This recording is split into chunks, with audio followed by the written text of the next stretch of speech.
Variegation of leaves.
Frozen.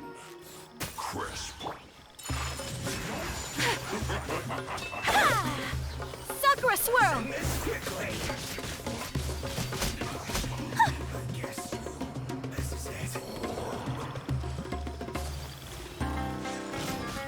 Whirling snow!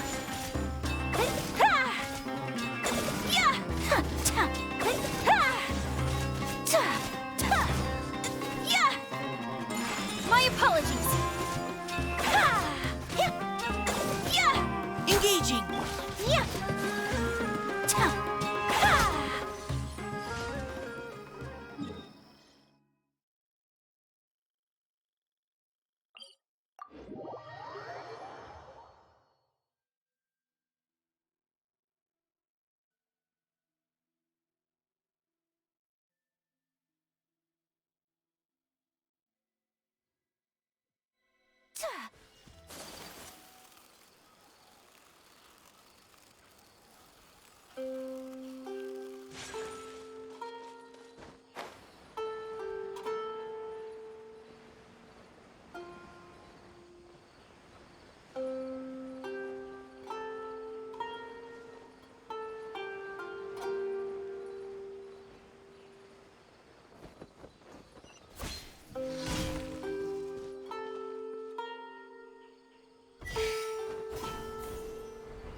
neutralizing threats.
Ad Astra Abyssos.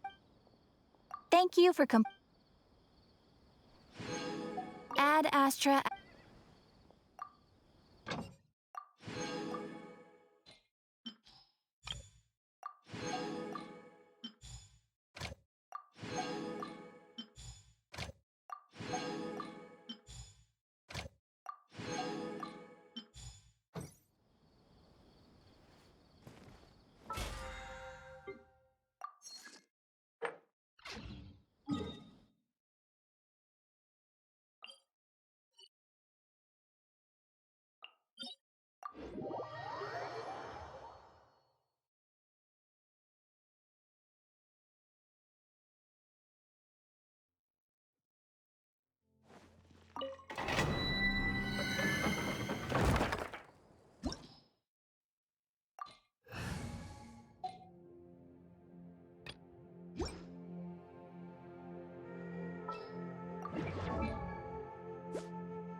You called?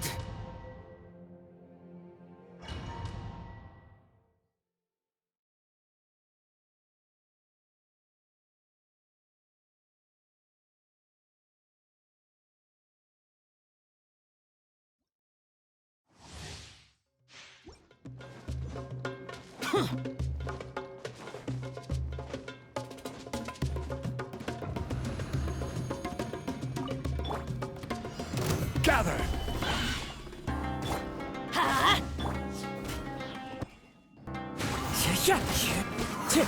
Teamwork is dreamwork. Let's loop. As one with wind and cloud, one with nature. Useless. Lament. Worthless. Worthless.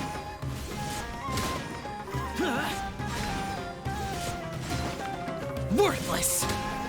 Here. Worthless.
Stabilize! Into the wind! Fallen leaves, adorn my night! One with nature! I'm going in!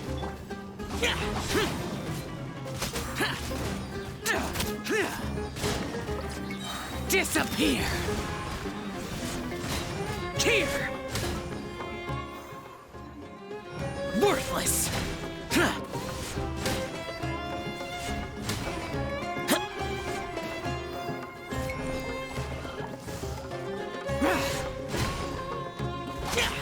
Useless!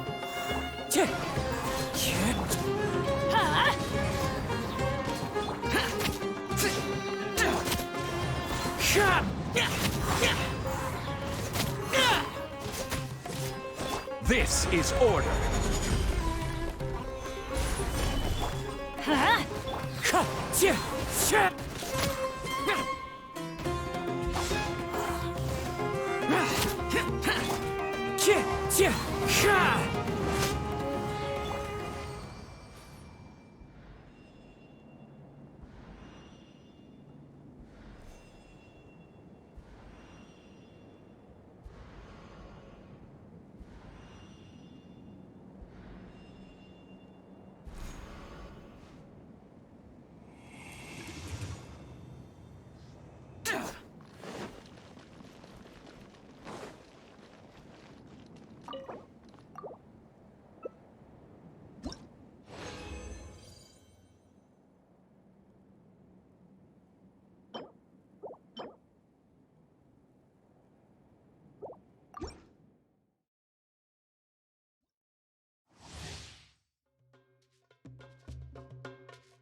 Let's light it up!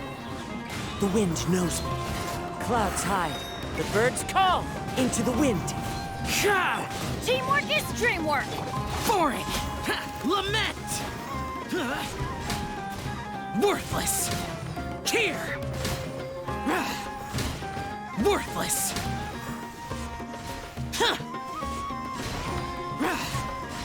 Here.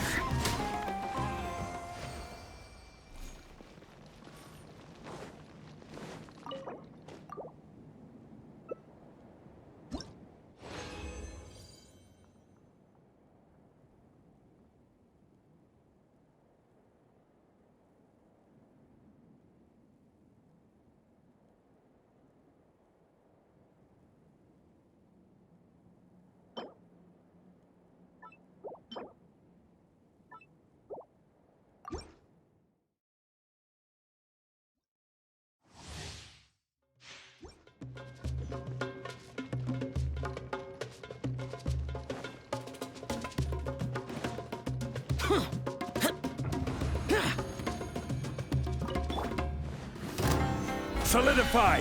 Huh? One with nature, as one with wind and cloud. Into the wind. Everybody stand back! Useless. Disappear. Worthless.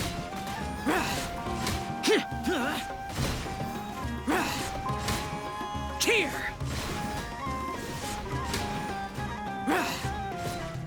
Here.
The ability to appreciate beauty is an important virtue.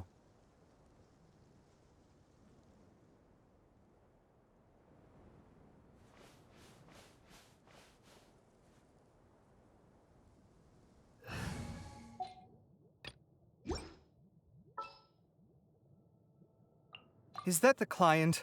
Wait. Oh, it's you! Tuh! Hey-ya!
On. Have you made any progress?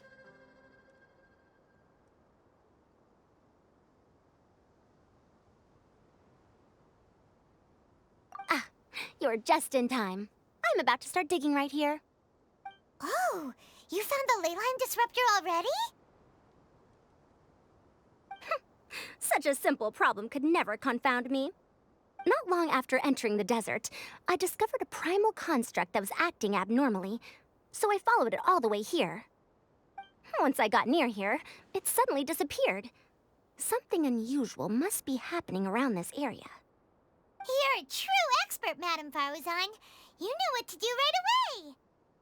Well, I do happen to have more experience than most.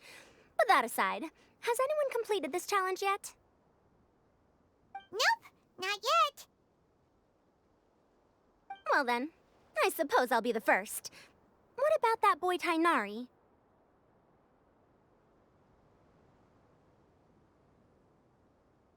Oh? And why's that? He's not used to being out and about in the desert. Huh. I didn't think he would have such a weakness. I suppose he could use a bit more training. What about the others? Is that Ratawahist girl still a bundle of nerves? Tainari gave Layla some advice, and she seems to be doing a lot better now. Sino just started his search for the disruptors, and as for Hat Guy, well, who knows what he's thinking. And what about Kaveh? Has he found a ley line disruptor yet? Byron doesn't think so, or our locators would have already let us know. Strange. What's he lollygagging for? With his skills, you should have heard something from him by now. Well, I'm afraid the most thrilling moments are already done here. You should probably go find Kaveh and see how he's faring now.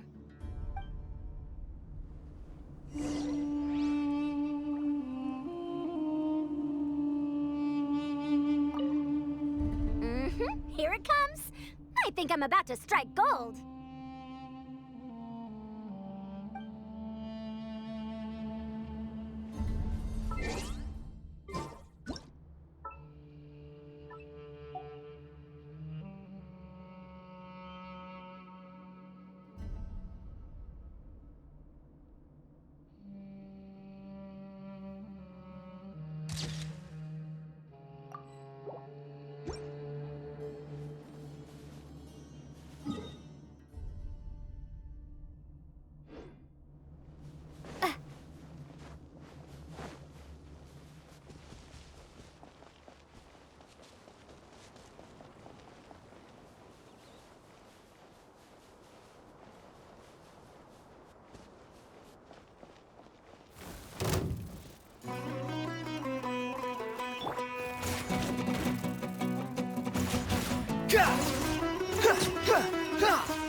Come on, stop following me!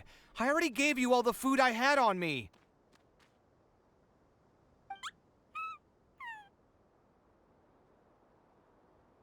You can cry all you want. I don't have any more food. All I have left is a half bottle of water, and I can't possibly give you that. Without water, traveling in the desert will be incredibly difficult, and I still need to find what I'm looking for. Mirak, can you help me out here? Keep them away.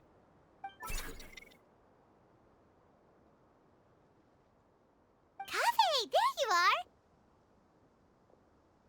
Farozan told us to come see how you're doing. What are you up to? Just thinking about it makes me upset. Not long after I entered the desert, I was accosted by these fellows. I don't know why, but they didn't leave the competition grounds, and now the ley line disruptions have left them confused and circling around the area. The moment they saw me, they wouldn't leave me alone. They even cheated me out of my limited food supply.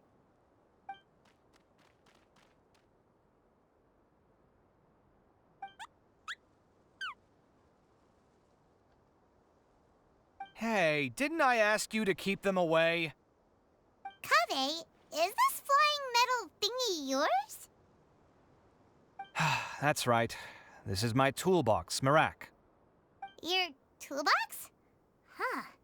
It seems pretty fancy. Hey there! Can you understand us?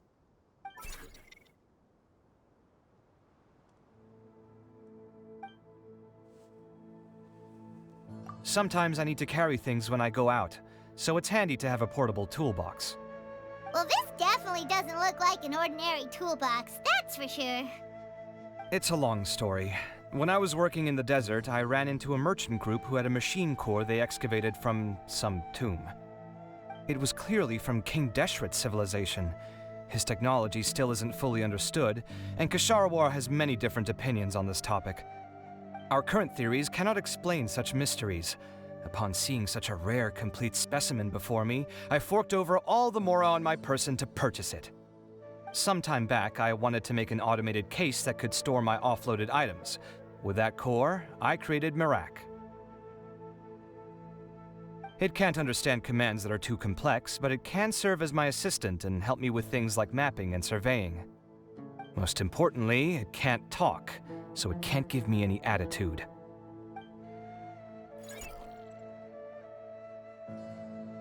Oh, yes. Thanks for helping hide the fact that I live at Al-Haytham's place earlier. Sorry. I hope this season of my life ends soon, so I can get things back on track. Things just started going downhill at some point. Maybe it all started when my mom remarried and left for Fontaine. Or maybe it all started when I spoke to Al-Haytham in the library. Or maybe it's because constructing the Palace of Alcazar's burned through my funds. I'm still paying off the debt from that one. Oh, when's this going to end?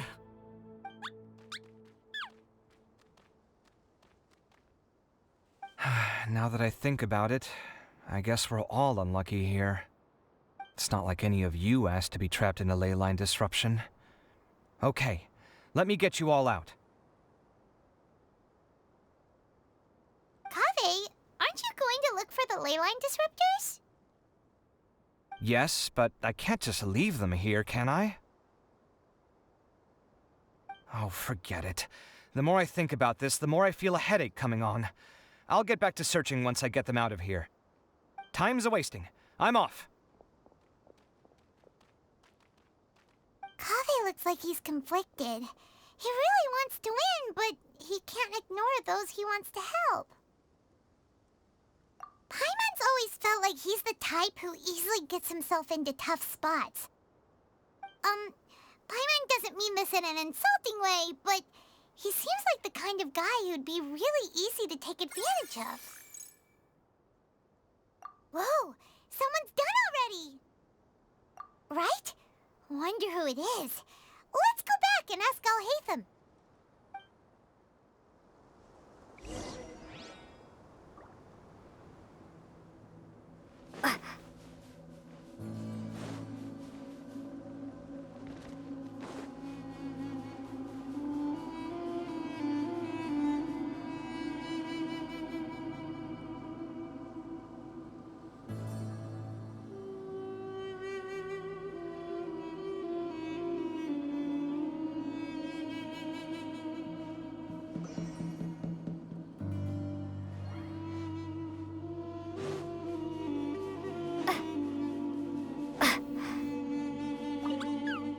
Shh, quiet.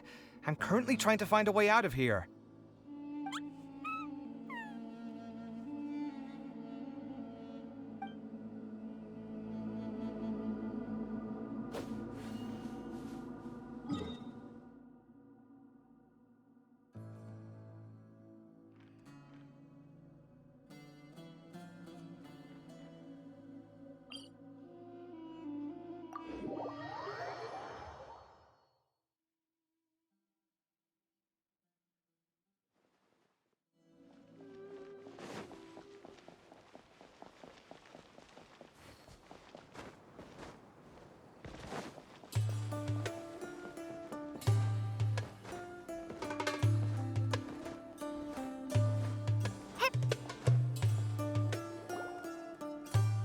Verification complete.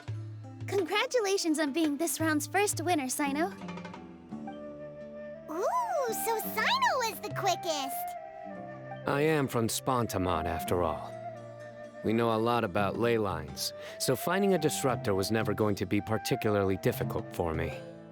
Since the Traveler and Paimon also happen to be here, do you have anything you want to say?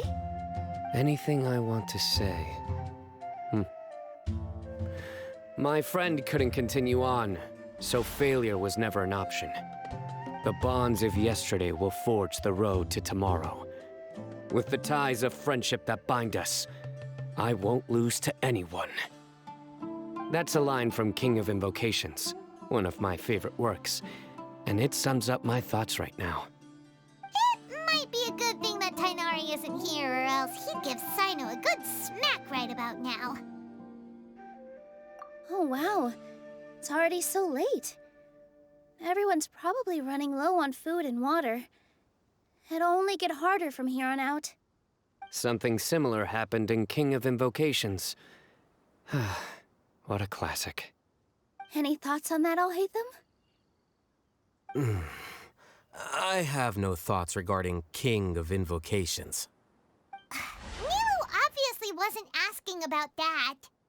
Deserts are much more dangerous at night, so this competition should be nearing its end. At the moment, only Farazan, Layla, and Kaveh remain. I wonder who the next person to find a disruptor will be. Wait, only 3 people are left? Tainari forfeited, and Sino's already done. What about Hat Guy? He also forfeited not long ago. Ugh, Paimon can't understand what he's thinking at all. But, like Al-Haytham said, this round's almost over. Let's go see what the other contestants are doing.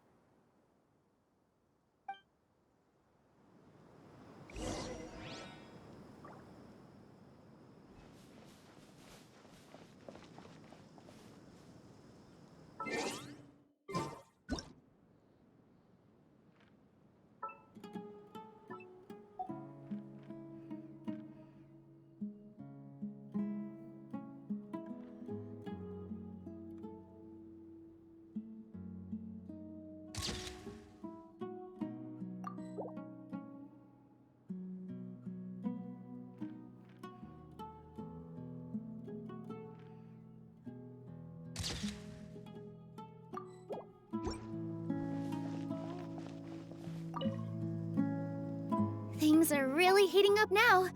You can feel the contestants' passion too, can't you, Al-Haytham?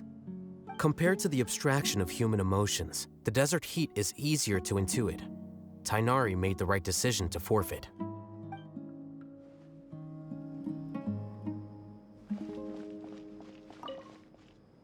Are you all right? Much better.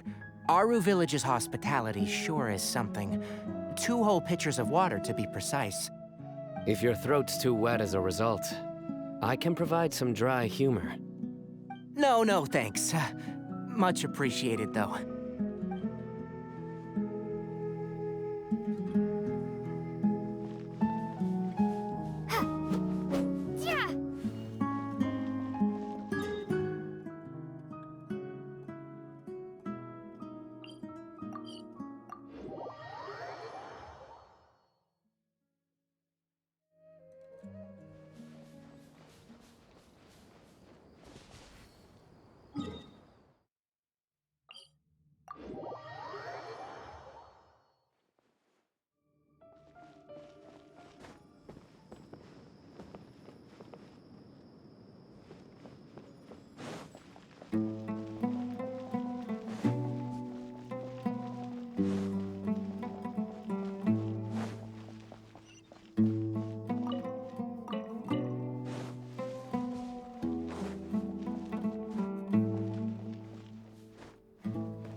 Stay safe. Don't get hurt. I'll keep this close.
Hello again. You know, it suddenly occurred to me that you guys have had to do a lot of running around this time. Don't you find it tiring? Well, in that case, let's take a short breather here. The desert's getting colder now that night's falling, and the wind can really sting your face because of all the sand in it. Has anyone finished this round yet? Sino's already shut one down. Have you made any progress yet? I circled the whole area, but I didn't find anything. But I did have the chance to think some more about that thing that was weighing on my mind, and I realized something. Well, my fellow Retawahist members must have all put my name forward for different reasons, and maybe a lot of them only picked me because they wanted to watch me make a fool of myself. But be that as it may, I believe that a lot of them genuinely do expect great things from me. And I want to live up to their expectations. I don't want them to regret putting my name down. Huh? But doesn't thinking like that that put a lot of pressure on you? Of course, that comes with some amount of pressure for sure. But now I've thought about it, I don't feel like this is something I have to do. Instead, it's something I want to do. That may not sound like a huge difference to you, but it's helped me relax a lot. So don't worry about me. Well, that's great! Also, now that I've relaxed, I'm suddenly really sleepy. I think I'll just take a quick nap. Just a quick one.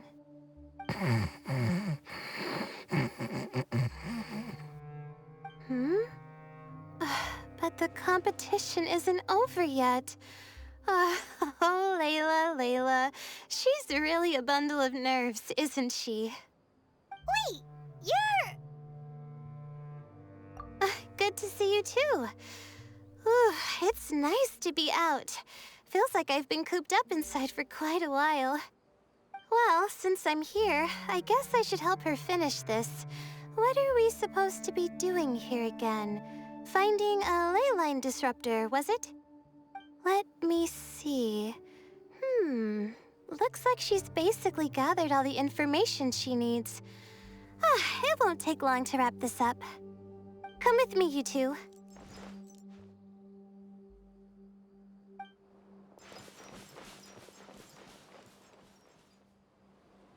Do you ever get the feeling that the ley lines have a regular flow? Similar to the way that celestial bodies follow fixed orbits.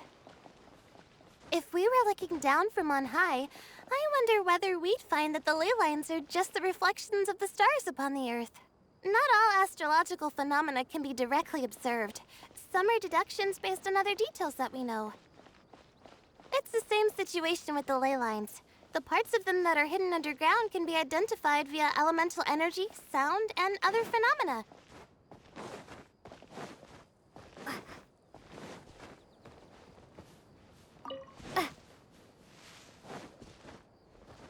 Plus, now that someone has shut one of the disruptors down, the contrast between before and after can provide me with further information still. Let me see. It should be here, I think.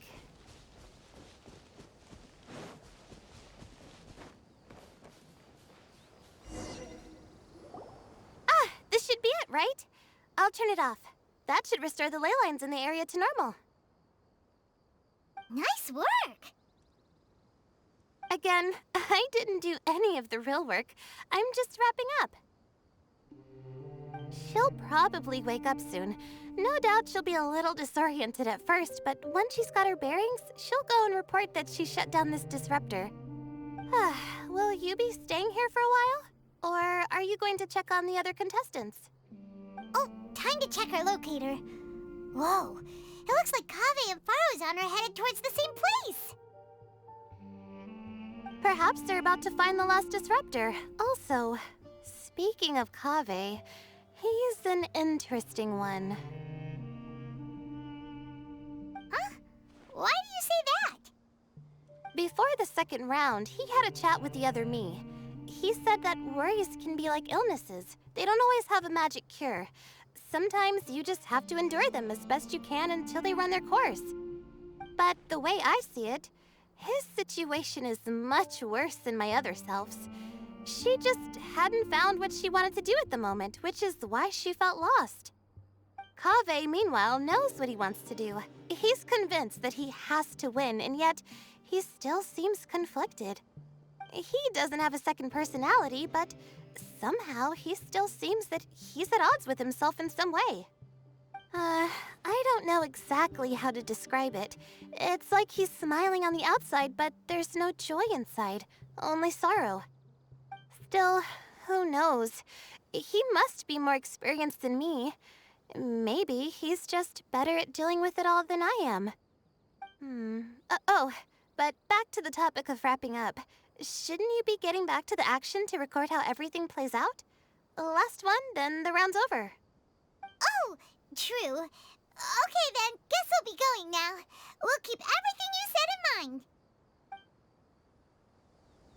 Kaveh and Baruzan were super confident at the start, but it turns out they're the last ones to find a disruptor.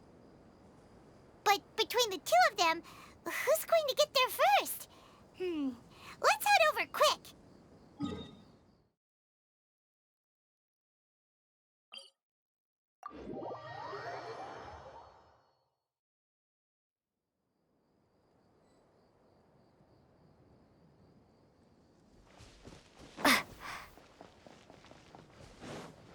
Propagate!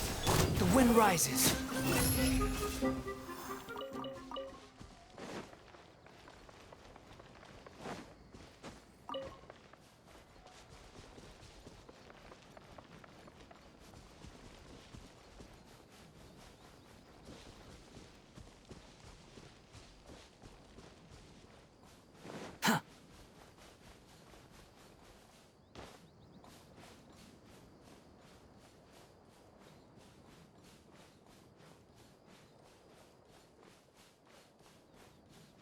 Quit following me.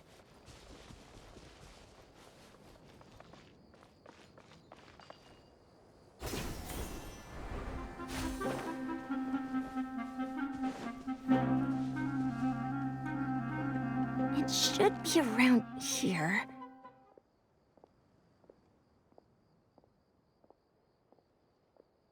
Finally found it. Kaveh? Are you? Oh, Madame Faruzan. And here I thought you would have finished this round by now. Faruzan, Kaveh! Oh, looks like Layla's already done. I didn't expect that you and I would find a disruptor at the same time. How are the other contestants doing? Tainari and Hat Guy forfeited, while Sino and Layla are already done. You two are the only ones left. Huh? That's weird. Didn't you start digging really early on? Yes, I kept digging, but instead of finding a disruptor, I found a ruin. I fell down pretty deep, and it was completely dark in there. It took me quite some time to unlock the various mechanisms and return to the surface. That's actually really impressive. Finishing a week's worth of trials in such a short time. Huh. That's pretty amazing, Madame Faruzan. What about you? Why are you so late? I encountered a lot of lost desert foxes along the way, and I brought them to the outskirts of the competition zone. When I came back, I was absolutely parched. And then I blacked out. Probably from the heat, you know? When I woke up, it was already night. I used the last of my strength to come here. A most curious reason indeed. But are you sure you're all right? It sounds like you were in an incredibly dangerous situation. You said you were familiar with the desert, but the way you handle problems... It does feel rather at odds with your title as a genius. It was problematic, but that had nothing to do with me being a genius. It was my decision. The way I did things wasn't optimal, but I wouldn't have been comfortable not doing it either. My conscience would have weighed on me. Youths these days, each stranger than the next. But back to the main issue at hand. Since we are both very certain that this is where the final leyline disruptor is, let's dig it up then.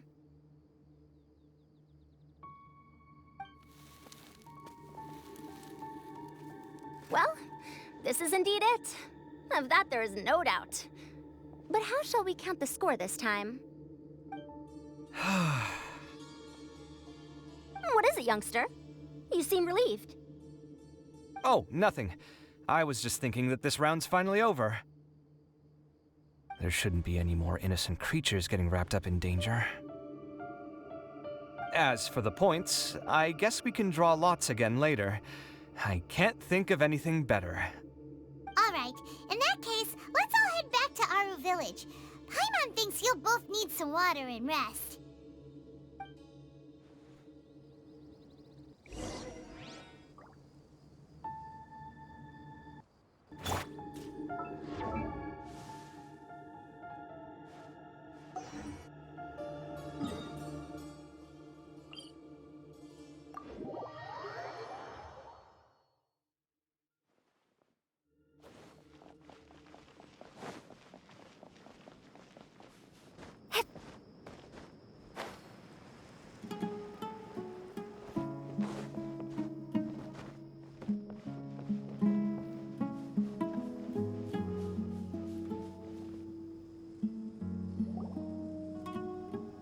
Looks like the second round is over.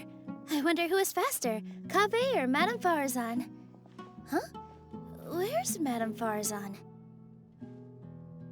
She went to get water. She'll be back shortly. We basically arrived at the same time, so we'd like to draw lots again. You get caught up in some things so easily, like drawing lots. I'm not caught up in anything. Don't make it sound like I take pleasure in having bad luck. Really? Then should I say that you have a curious affinity for drawing lots? I'll go get the box and slips of paper for the lots. Please wait a moment.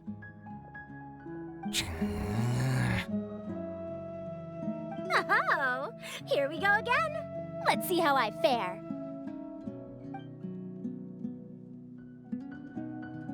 I got it! Did you see that? I won! Congratulations! Looks like Kaveh's luck's taking a turn for the better! Finally! After all this time! It looks like you've been rewarded for your tribulations in the desert. This round's points are yours.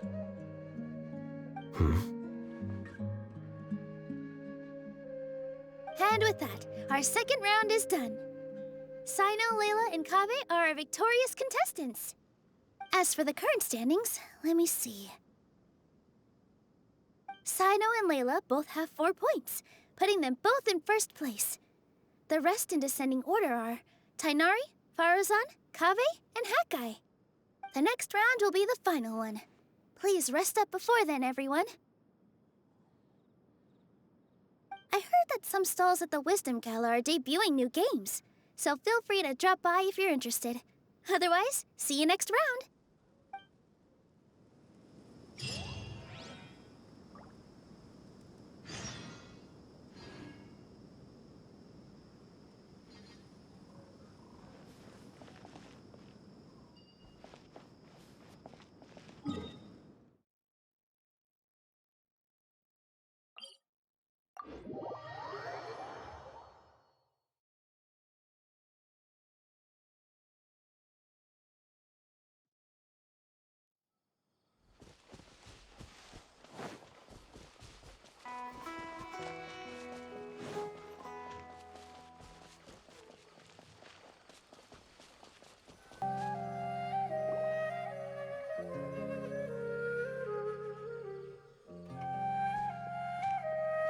It feels like something's been on your mind this entire time.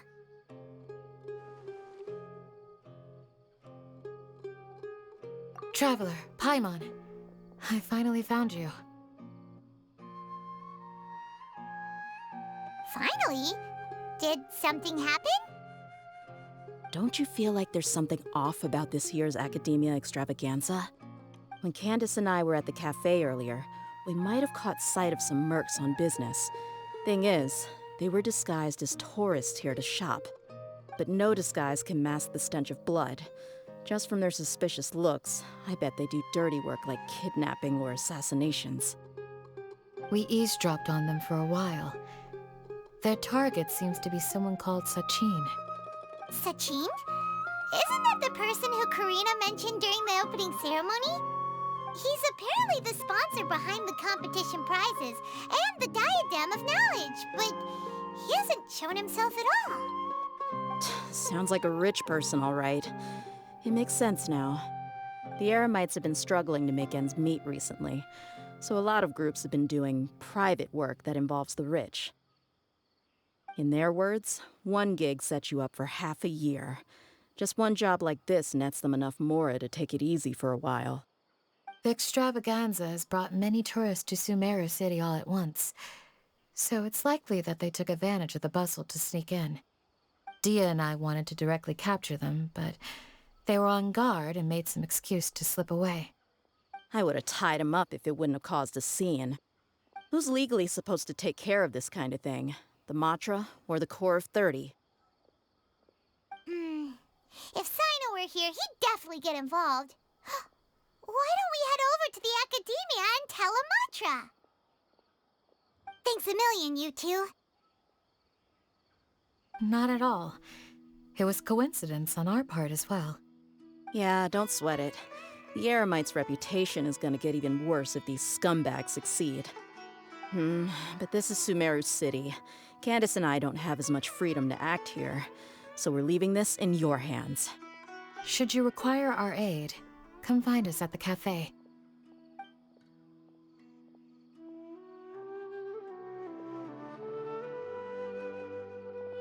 Paimon's noticed that something's bugging you. Is it the extravaganza? 'Cause Paimon's starting to think that there's more than meets the eye here, too. But thinking like this isn't doing anything.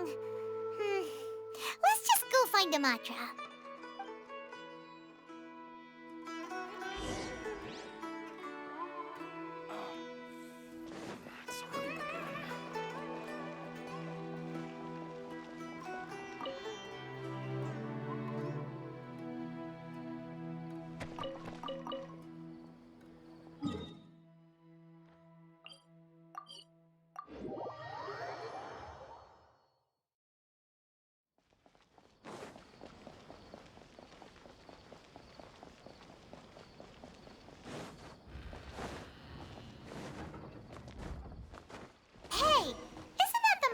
Investigated Siraj with?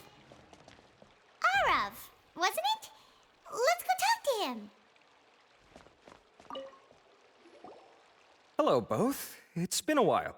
Do you have any issues to report? Someone's planning to kidnap Sachin.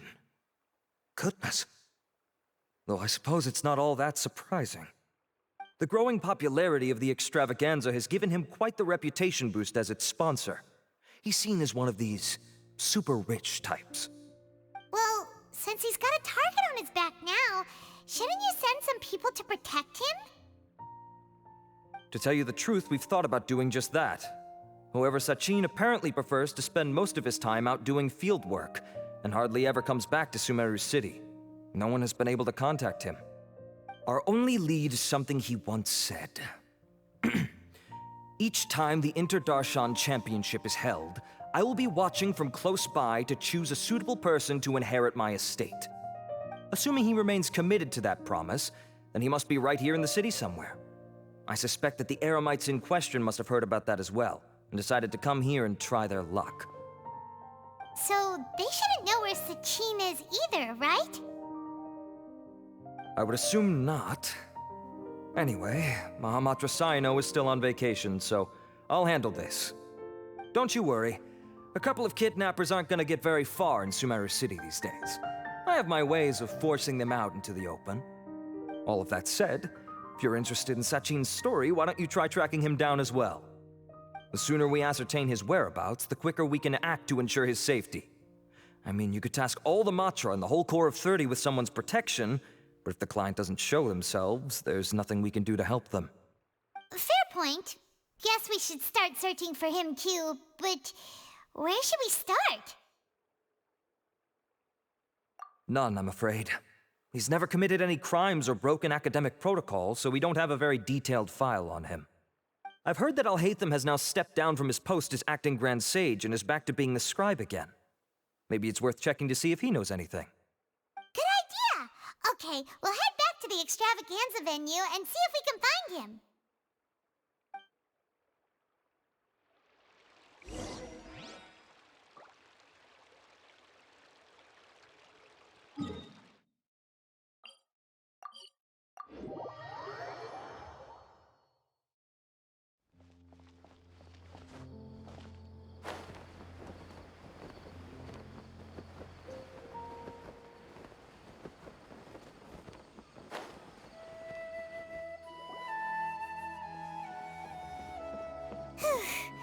Hey, Nilu, have you seen Alhaitham anywhere? Alhaitham? Why, what is it? We're trying to track down someone and we need him to pull up some records for us. Oh, I see. Sorry, I don't know where he went. He's always the first to leave after the competition ends, and he never tells anyone where he'll be going. Huh. Yeah, actually, that sounds about right for him. Let me think. To be honest, he doesn't seem very interested in the extravaganza, so he probably doesn't stick around longer than he has to. To him, being a commentator is just extra work he was roped into. Do you guys know of any places he'd go after work? Ooh, maybe. Paimon remembers that his house isn't that far from here, so we might as well check it out.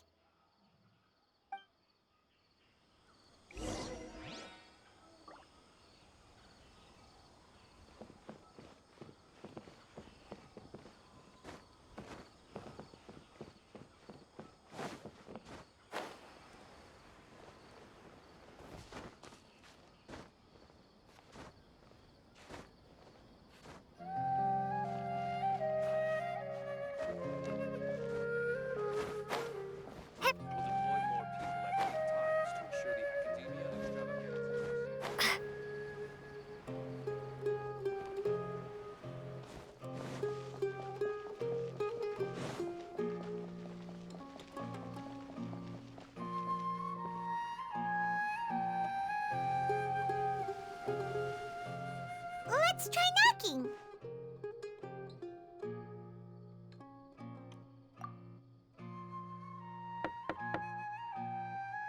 No answer? Maybe no one's home. Hello? Oh, hey, Ethan? Are you in? We need your help with something. Oh, it's you two? Oh, Kaveh, you're home. Come on in, I'll get the door for you.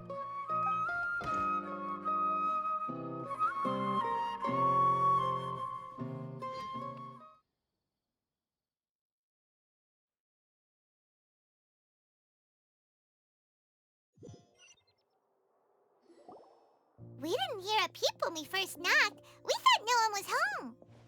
Well, I can't be too careful. If someone from the academia came here looking for Alhaitham, and I opened the door for them without thinking, before long the whole city would know that I'm living here. You're pretty conscientious about this, huh?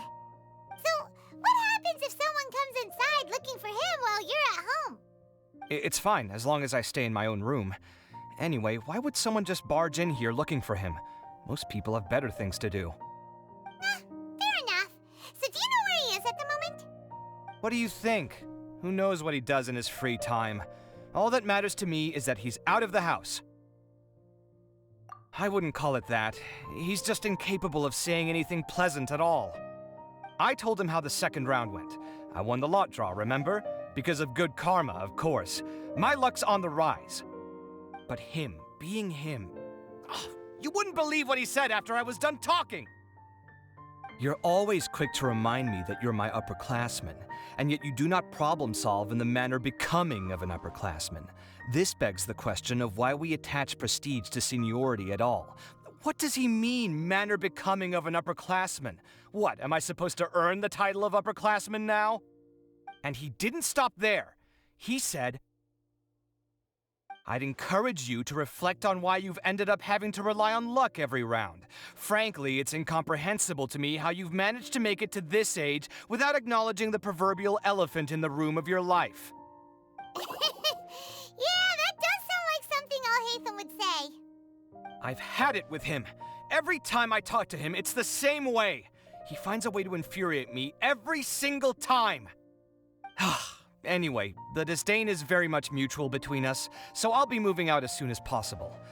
I'm actually packing my things right now. He'll have to get used to doing his own cleaning and tidying from now on. See those perfectly hung paintings on the walls? They're coming with me too. If his life wasn't utterly devoid of artistic sensibility already, it certainly will be after today. Wait, you're moving out already? But the competition isn't even over yet. How can you afford it? Well, obviously I can't just yet. I'm just packing early to get ahead of the game. I've got my new place picked out already. The moment I have my hands on the prize money, I'm going to buy it and move my things right in. It'll take me 3 days tops to move out of here for good. I now know what I have to do to achieve this goal. No matter what happens in the third round, I will win. I will emerge triumphant. You'll see. Well, we'll be rooting for you.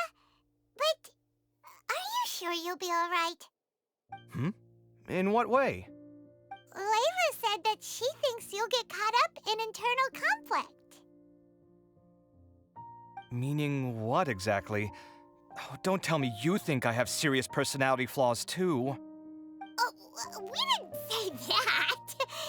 But think about it. You say you want to win, but you also turned Faruzan down when she offered to give you her points. Plus, you took it upon yourself to help those desert foxes. Wait, what's so unusual about all that? I gave you my reasons. I would have felt guilty otherwise. Where's the conflict in that?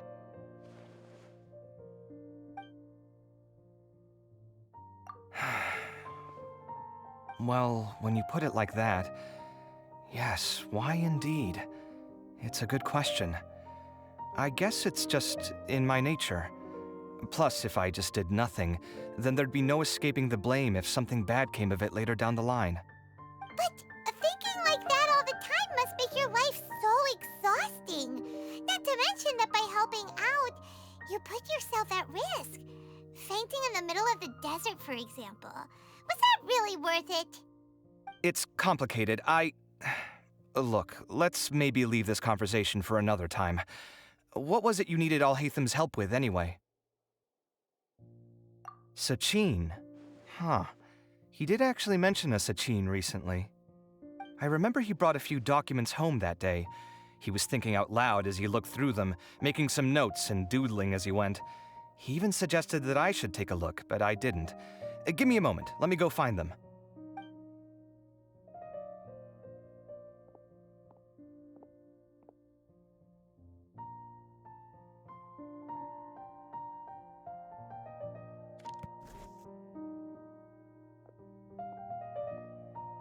Ah, this is the one. Here, take it. You sure he'd be okay with this? With taking liberties? He's certainly okay with helping himself to my beer whenever he pleases. And anyway, he did ask me if I wanted to read his notes. I didn't see the point at the time, so he just left them on the side. He doesn't leave documents lying around unless he's okay with other people reading them. It's fine, I promise. Cool, if you say so. Okay, let's see what he's got on Sachin.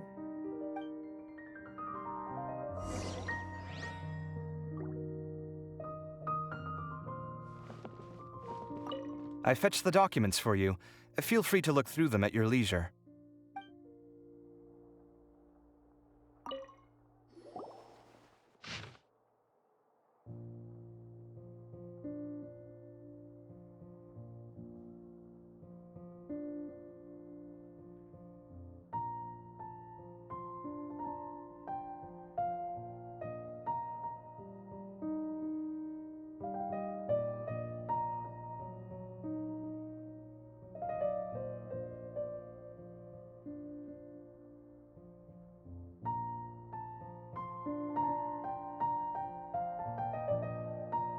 That was a lot of information. Paimon's getting a headache. So, to sum up, Sachin put the academia in charge of managing his estate and went off to do research, right? He even said that if he really liked one of the contestants, he wouldn't just give them a reward, but his entire estate as well. Oh, that must be worth heaps and heaps of mora. What?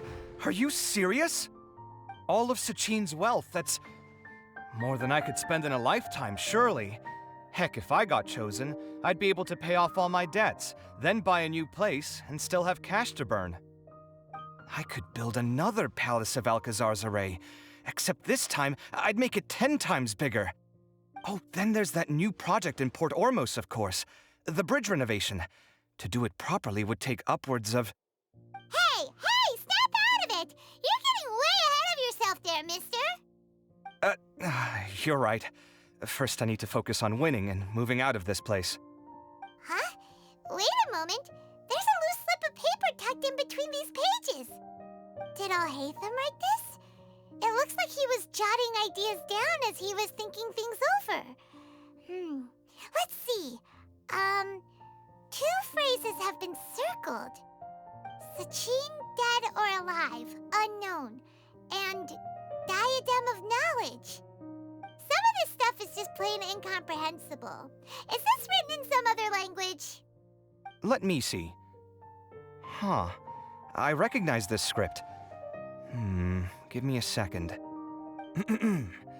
Lofty ideals may provide no defense at all against nihilism, but perhaps little decisions can. That's a rough translation anyway. I can't guarantee it's 100% accurate.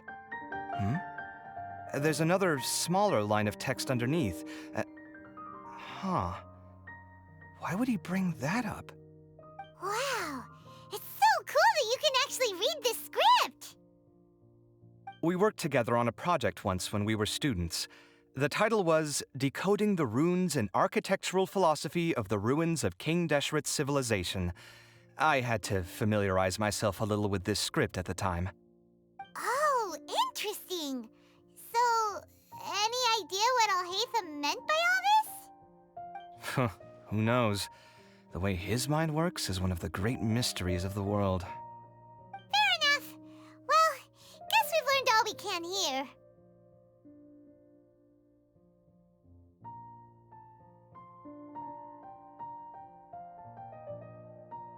Yeah, he better catch those crooks. But until then, let's just head out for a stroll.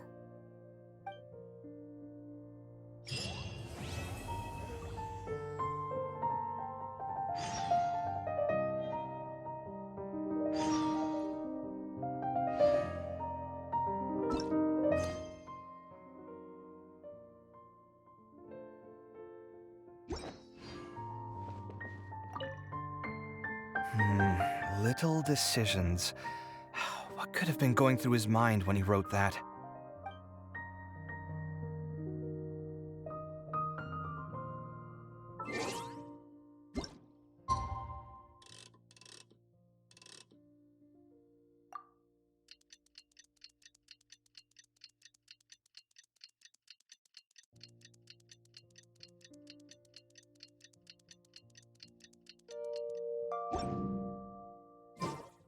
Just heard that the Matra have arrested some Eremites who snuck into the city. Maybe they were the ones plotting to kidnap Sachin. Let's go to the Academia and check with Arav.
You're here. Sorry, I was just about to send someone to inform you. I only just finished interrogating the suspects. What did you find out? Well, lots of unexpected details, let's put it that way. The mercs themselves were surprisingly easy to catch. We just had someone dress up as Sachin and they took the bait. But then it starts to get messy. During the interrogation, we learned that they were hired by Sachin's own child. What? Why would someone want to kidnap their own father? What's up with that? It's anybody's guess at this point. In any event, apparently the guys we caught are just the tip of the iceberg. Most of them are still snooping around outside the city. We're diverting manpower as we speak to try and round them all up. Would you like to come along? Sure, let's go get to the bottom of all this.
Are you sure this is the right place?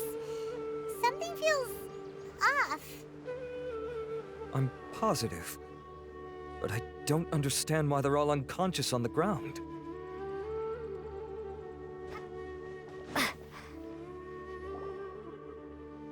Boss, we got more company.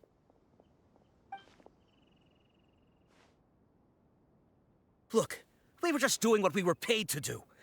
You're punishing the wrong people here. You want the real culprit? It's this guy. He hired us to kidnap Sachin.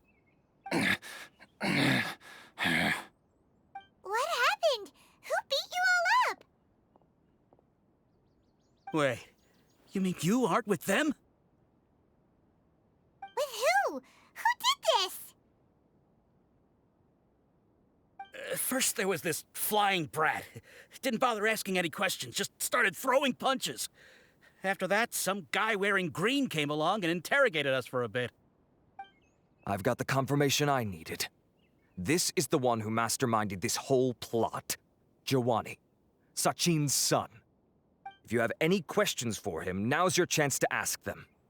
When you're done, I'm arresting them all and taking them back to the academia for further interrogation. So why did you hire people to kidnap Sachin? What do you think? 20 years ago, he upped and left to go and live a carefree life, not giving a second thought for my welfare. As if that's not bad enough already, he went and put his entire fortune in the care of the academia, along with a contract saying that one day he'd pass it all on to a genius he admired. That's my inheritance, by rights. You expect me to sit back and watch it go to someone else? If he won't give me what's mine, I'll just have to take it from him. Of course! Didn't he say he would be here somewhere, watching the championship from the shadows? So, I figured I'd get some people to nab him. Then I make him change the contract. And if the academia doesn't agree to hand over the goods, I make him publicly announce that I'm his chosen genius. No, the old fart knows how to stay hidden. I'll give him that. He's probably cooped up somewhere watching all this go on and laughing to himself. I already thought he'd gone mad 20 years ago.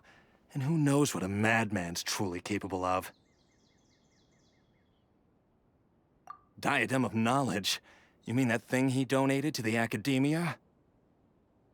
Well, I can tell you that it's very expensive.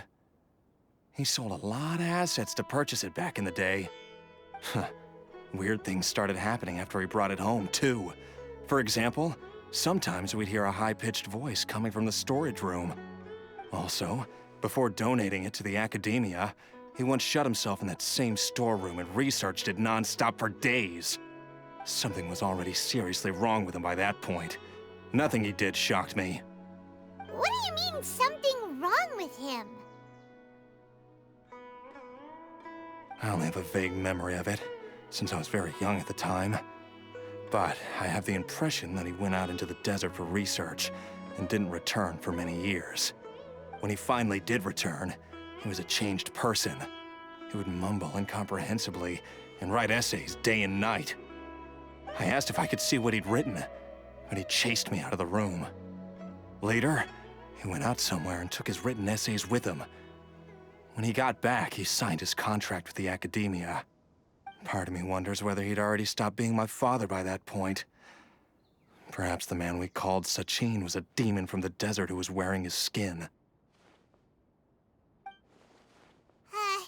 Okay, you can stop now. You're creeping Paimon out. You can believe me or not. Doesn't matter to me. I told you all I know. But if you do see Sachin, tell him this for me. Whatever it is that he's researching out there, he'll always be garbage in my eyes. You finished? In that case, come with us. Well, we finally caught the guy behind all this. Thanks for providing us with the critical information. Do you still have any lingering concerns? Yeah! Al-Haytham's notes do mention that item. Scribe Al-Haytham looked into this matter. Understood. Well, if you believe there to be an issue with the diadem, I'd suggest contacting the organizers and getting them to pause the competitions while we investigate. That makes sense. Okay then, let's get back to the venue. We need to tell Karina what's going on.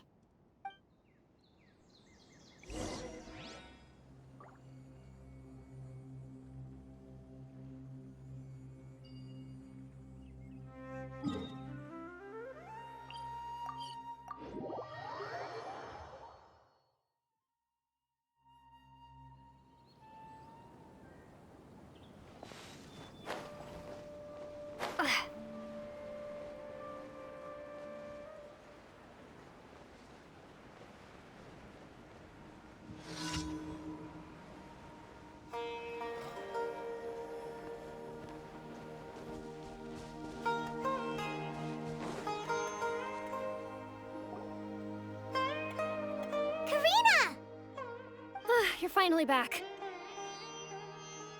Where have you been? I looked everywhere for you. The third round's already started. We were out capturing some bad guys who wanted to kidnap Sachin. But that's not important right now. We think there might be something wrong with the Diadem of Knowledge, and we'd like to investigate it. The diadem? That seems unlikely. The Diadem of Knowledge has been used in every extravaganza over the last 2 decades, always without incident. Why has this come up now?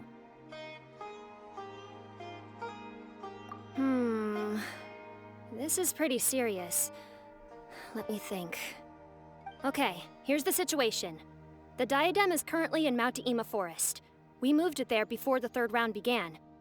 In the third round, contestants have to go into Mount Ima Forest, find the diadem, bring it back, and place it on the stand. The first person to do this gets 4 points. Considering how close the scores are between our contestants, whoever wins this round is very likely to be the winner of the whole competition. As such, I suspect competition to be very fierce. You might not make it in time.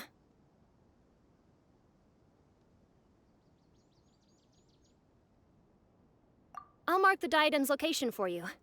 Please head there immediately. Let's hope nothing happens. All right, let's go! That's weird. The locator stopped working. Is the forest interfering with it? Ugh. Let's just go grab the diadem.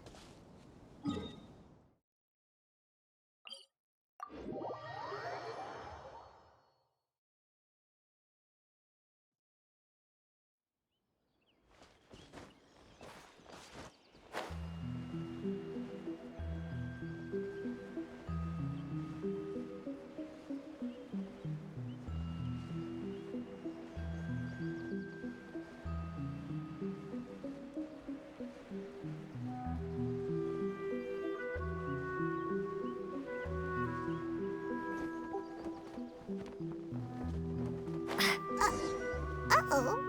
This place looks empty. Did someone already take it? Well, we might as well head back and see if anyone's turned it in.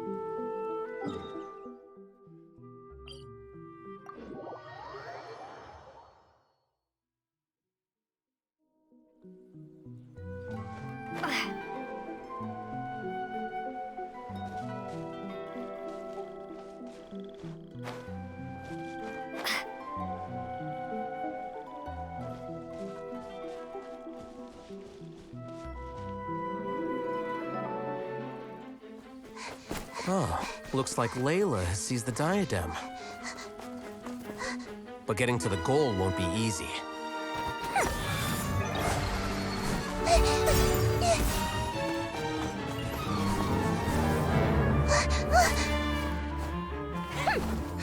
Hawkeye enters the fray.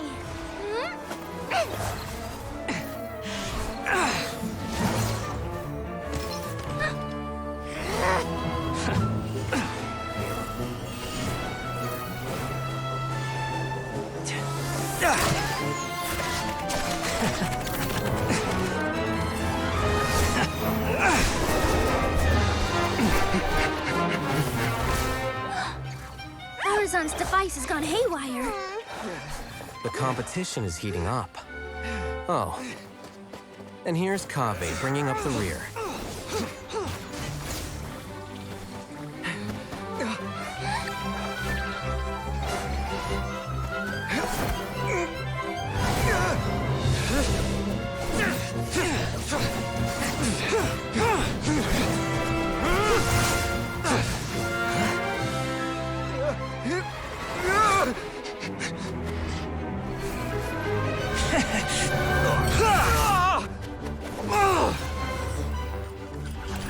It's Kaveh's toolbox! Throwing the diadem to its owner!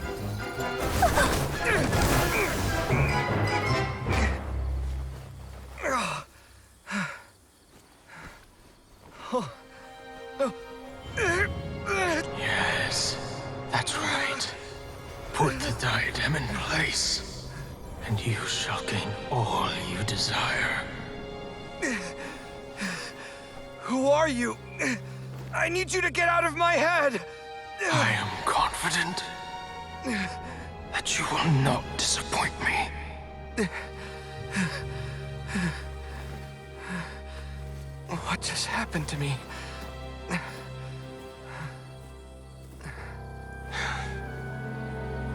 Something's wrong.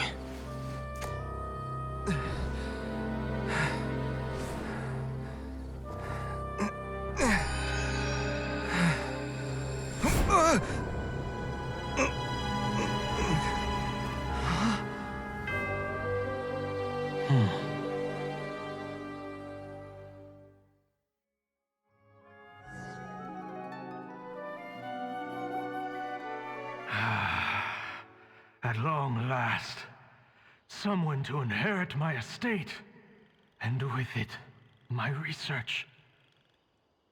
Come, Kaveh. Come to me, my child. How do you know my name? Who are you? I am Sachin. Well, to be precise, I am but a fragment of Sachin's mind. Fate is a curious thing. Seeing you reminds me of another I once met.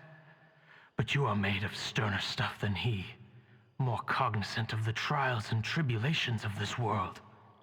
It is you who are worthy to inherit all that I once owned. We meet for the first time, children. But what I mean to say now is of utmost importance. So please, pay attention and bear witness. You have all performed outstandingly in this Interdarshan Championship. The Academia has many rare talents among its ranks, and you are the creme of the creme. But if I were to choose a successor, I would choose you, Kaveh. Not only because you were victorious, but also due to our similarities in character.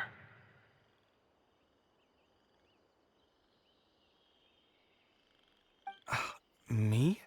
Similar to you? Why, yes.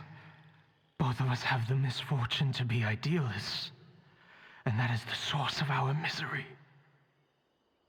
28 years ago, I came to the desert and lived there for 8 full years. What do you think I saw there? Alas, endless strife and slaughter.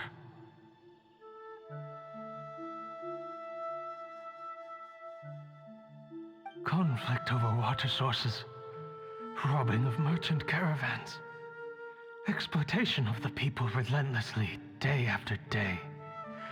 Beyond the wall of Samiel lay a completely different world from the one I knew. The things I witnessed there tormented me greatly. I wished desperately to find a way to save them. So, did you find a way? As a Vahumana scholar, I tried to use Vahumana knowledge to find the answer. I researched history and anthropology, performed countless experiments on human nature, and even sought out the scholars living deep in the desert who called themselves the Lost Darshan.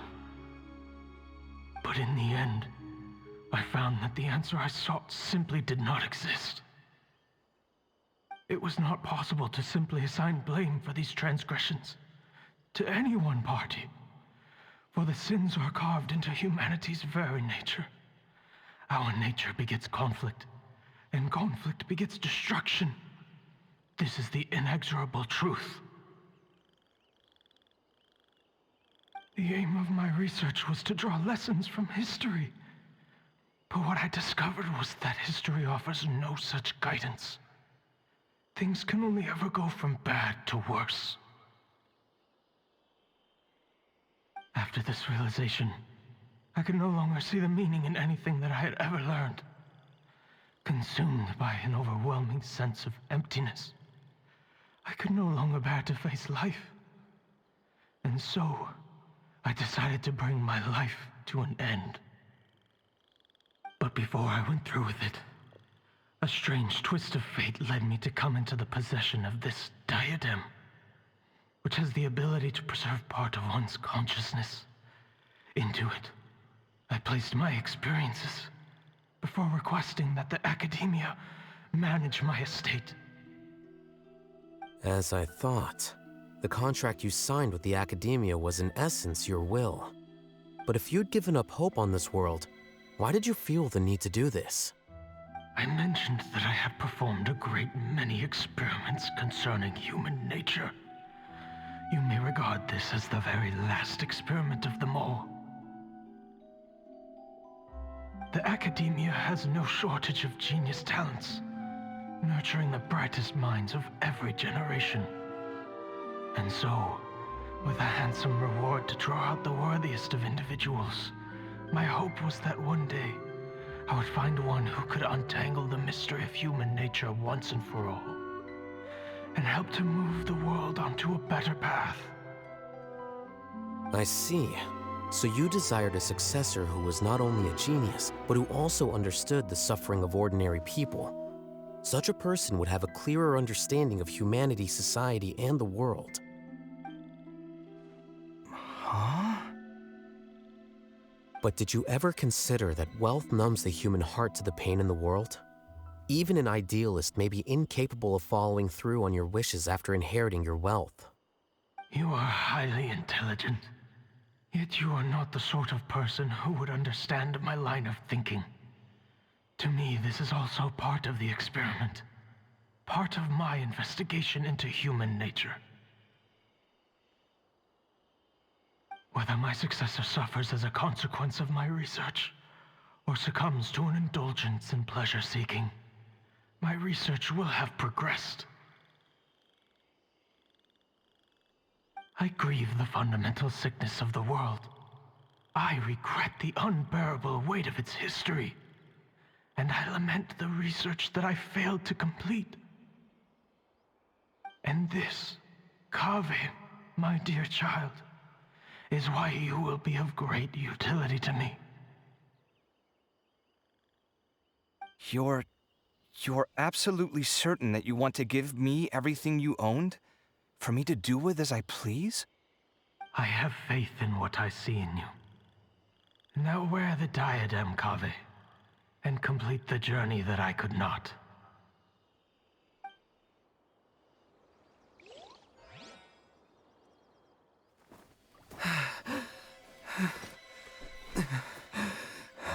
Will the verdict I reached cause you suffering?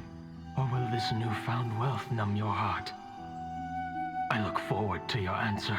All of my research materials are being stored at our... Huh? I've heard enough! My life's enough of a mess already. The last thing I need is more suffering. Keep your Mora. I don't need it. Didn't you say that you saw a lot of people in pain? Well, if that's the case, then your wealth can go to them.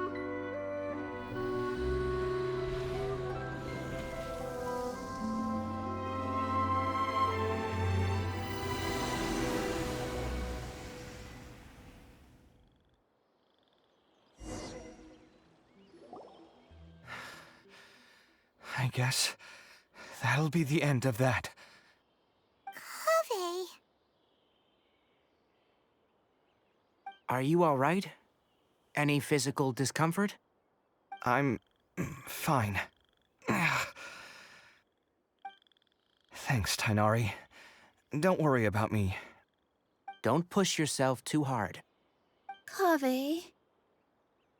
Kaveh may have broken the diadem, but he successfully completed the task prior to that. According to the rules, this makes him the victor of round 3. Points-wise, this also makes him the winner of the Inter-Darshan Championship. As the champion and Sachin's personally designated successor, Kaveh has obtained the rights to inherit the entirety of his estate. For the avoidance of doubt, can you confirm that it is your intention to donate all of Sachin's wealth? Like I said, he thought that the world is a bad place. Well then, let's use what he left behind to change it for the better. Rejecting the world will achieve nothing. He and I, we're not the same. All right. As the scribe, I will make a record of this incident on file. The sages will contact you in person for details on how exactly Sachin's estate is to be used. That sounds fine.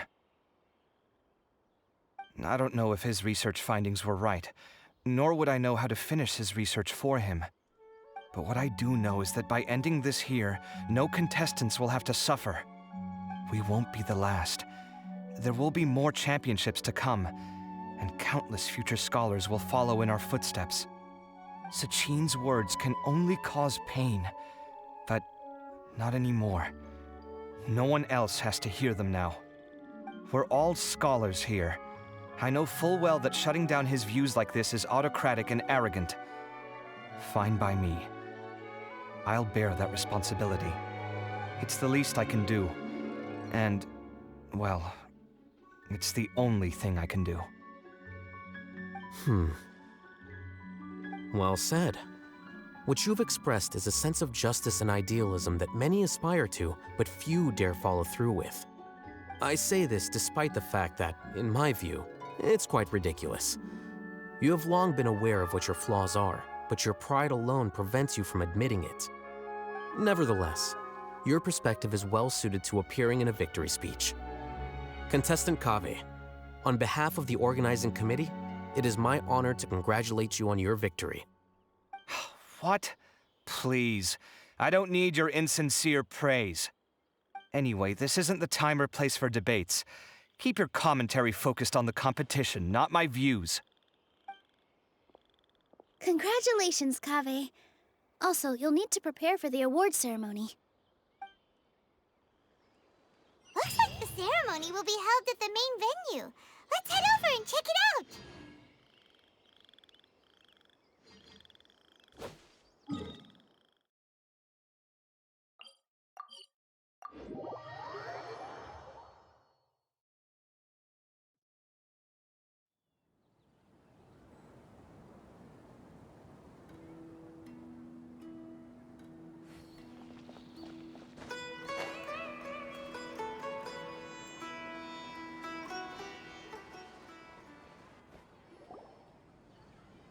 Thank you all for your excellent performance. And that brings this year's Inter-Darshan Championship to a close.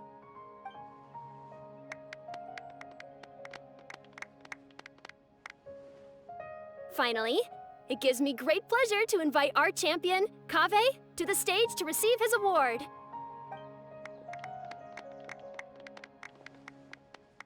Typically at this point, we would crown our champion with the diadem as well as presenting them with their award. However, we have just received word that Kaveh has inherited Sachin's estate and made the decision to donate it all to charitable causes. Sachin's estate is getting donated? So much, Mora. And he gave it all up? Kave's generosity will give many struggling families the chance to change their lives for the better. Of course, without the diadem and prize money to present, this makes the award ceremony a little more concise than expected. Would you like to say a few words, Kaveh? I'm sure many of our audience, like myself, are curious to learn why you decided to give all this wealth away. I'm not entirely sure what I should say under these circumstances. I'm glad to have won, even though I'd say luck played a big part in that. As for why I want to give the Mora away, I don't support Sachin's views, and I don't want to take his Mora. With a lot of things in life, people need to experience them for themselves. It shouldn't be up to one person to make a judgment on. Not him, and not me either. Anyway, this isn't really the time and place for such weighty and complicated topics. So, I guess that's all. I'll leave it there. Thanks very much. Oh, Kaveh, just one moment. While this is a short and sweet award ceremony, we do still have a prize to present you with. Please take this limited edition Genius Invocation TCG card. Additionally, your champion status will be logged in your record. This means that the Sages will give priority consideration to any future project proposals you submit. All right, I'll take the card. But as for project proposals, forget it. In that case, I declare the award ceremony over. Let's give our champion Kaveh one last big round of applause.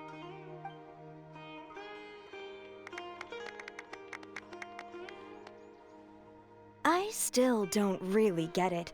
The sum of Mora would have been enough for me to live in luxury for my entire life. That just means you're not strange enough to understand the way that geniuses think. Come on, we've still got the whole Wisdom Gala to explore.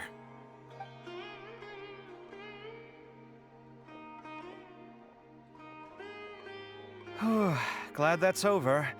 I think I'm quite good at giving speeches, but this one was just so tiring. Do you mean that you're still exhausted from the competition?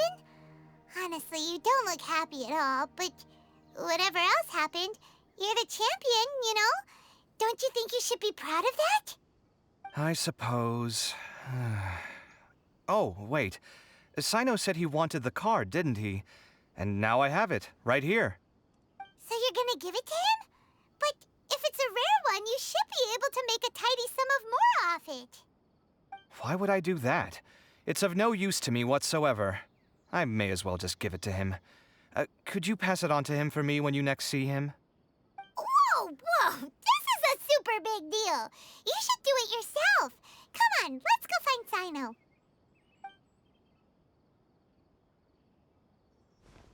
Huh? But I was gonna rest for a while longer. Hey, stop pulling my hair!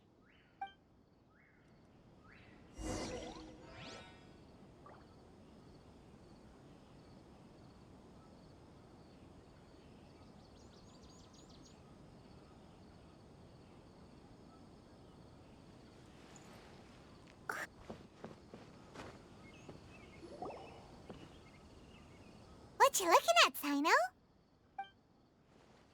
I'm still thinking about the Sachin issue. What brings you here? Well, they gave me this limited edition Genius Invocation card, and I figured you'd have more use for it than I. But it's a limited edition. Are you sure you want to give it to me? What else would I do with it? I have no use for it.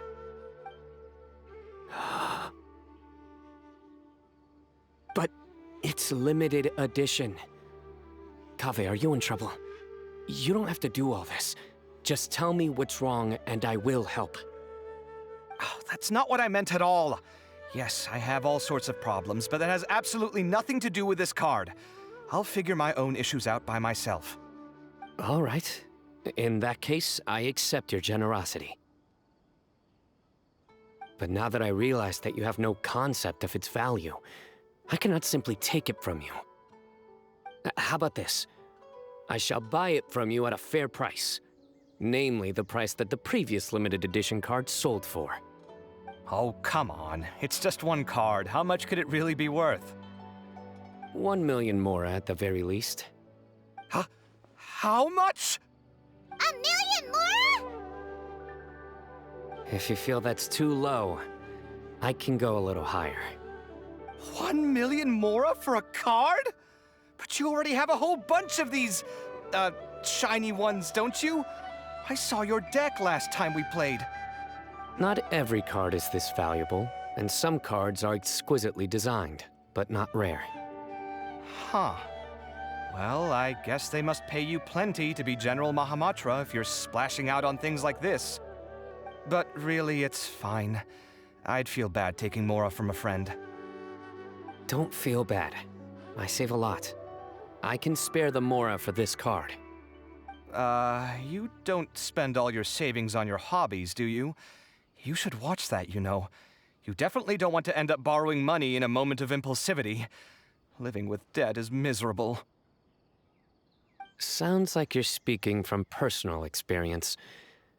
I guess you've been through a lot? I don't want to talk about it.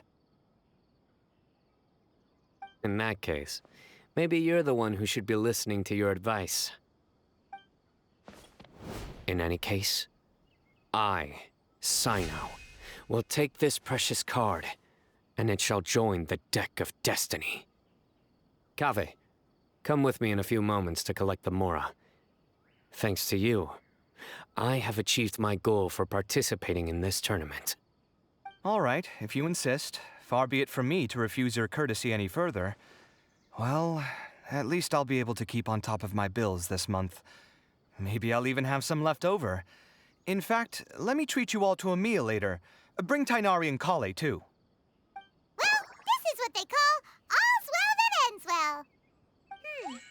Paimon wonders how the other contestants are doing. Let's go check in with them, shall we? Since we're guest commentators and all.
There are signs that someone had stayed here very recently.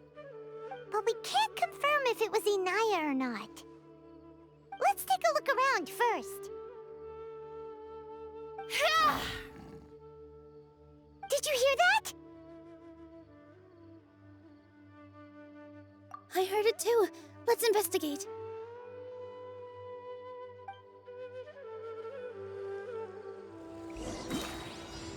Yeah.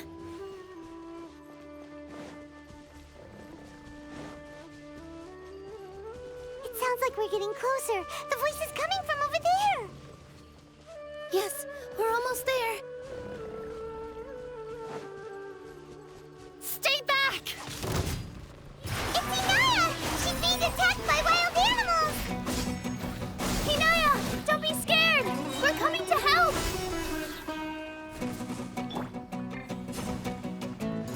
Sight clear! Don't crush my dreams.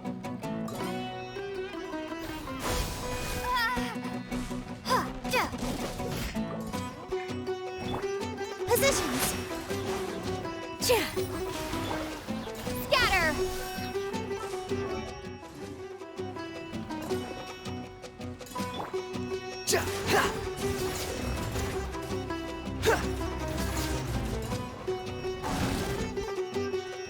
Squall and Fury!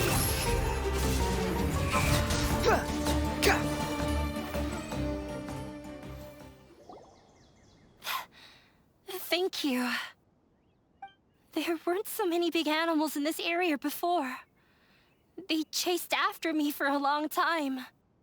Sorry, I'm causing trouble for you again. Why did you leave by yourself? You really don't think we have a chance at winning the debate? No. I just thought it would take too much effort. Everything happened because of me. If I'm gone, then the situation will resolve itself. Yeah! Everyone's working together towards a happier ending. No one should be singled out for blame. It's all right if it's me. As long as the theater won't get demolished. You guys are the kindest people I've ever met. You shouldn't suffer so much because of me. Listen to me, Inaya. Even if you were the reason that all of this happened, no one would blame you. Mr. Zubair said that you're one of us, so that means we will protect you. No matter what happens, we'll stand as one. Nilu, there will always be a victim, whether it's me or the theater. You can't eat your cake and have it too. You can't win a debate against the academia. Especially since your opponent will be my father. My father is an extremely demanding man. He's always wanted me to become an exceptional researcher and his academic successor. I tried my best to meet his expectations and did everything I could. But he still wasn't satisfied. Or rather, he had just never been satisfied with me. I'm no genius. But whenever he berated me, it was always as if he was asking me, "Why aren't you a genius?" Yeah, like I'd know. So that's why you ran away from home? At first, I thought the father would slowly come to terms with reality. But he just wouldn't stop berating me. For one exam, I earned the 3rd highest score. I thought that all my hard work had finally paid off, that I could finally make Father feel some modicum of joy. I even used the embroidery skills I learned at school to make a commemorative gift for him. I thought, even this daughter can make her father happy sometimes. Right? I see. When we were embroidering your gift before, I didn't feel like you were new at it. Yeah. Sorry for not bringing it up.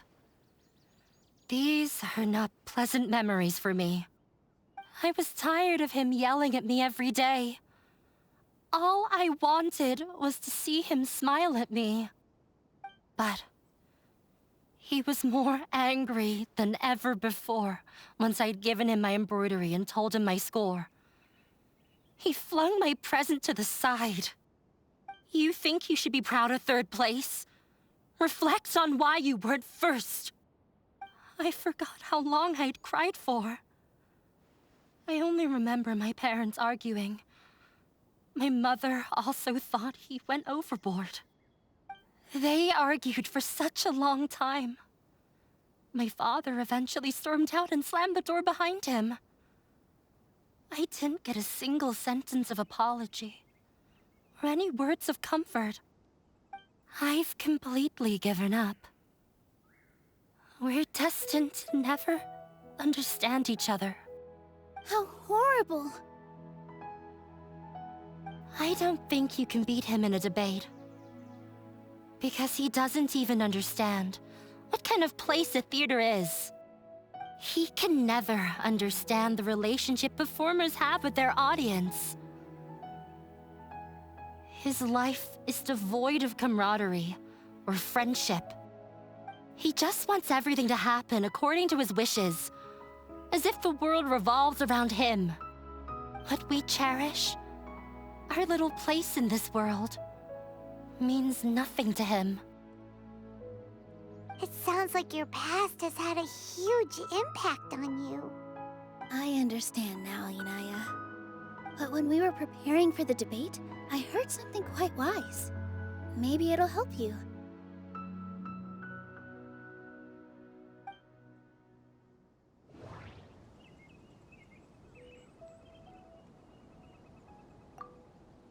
Everyone is free to appreciate art.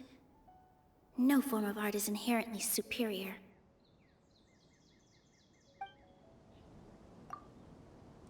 Mr. Zubair has been meticulously managing the theater. Everything checks out.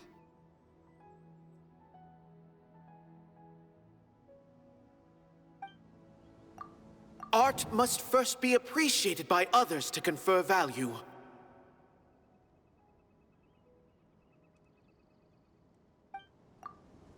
The most important thing about an experience is how you choose to interpret it.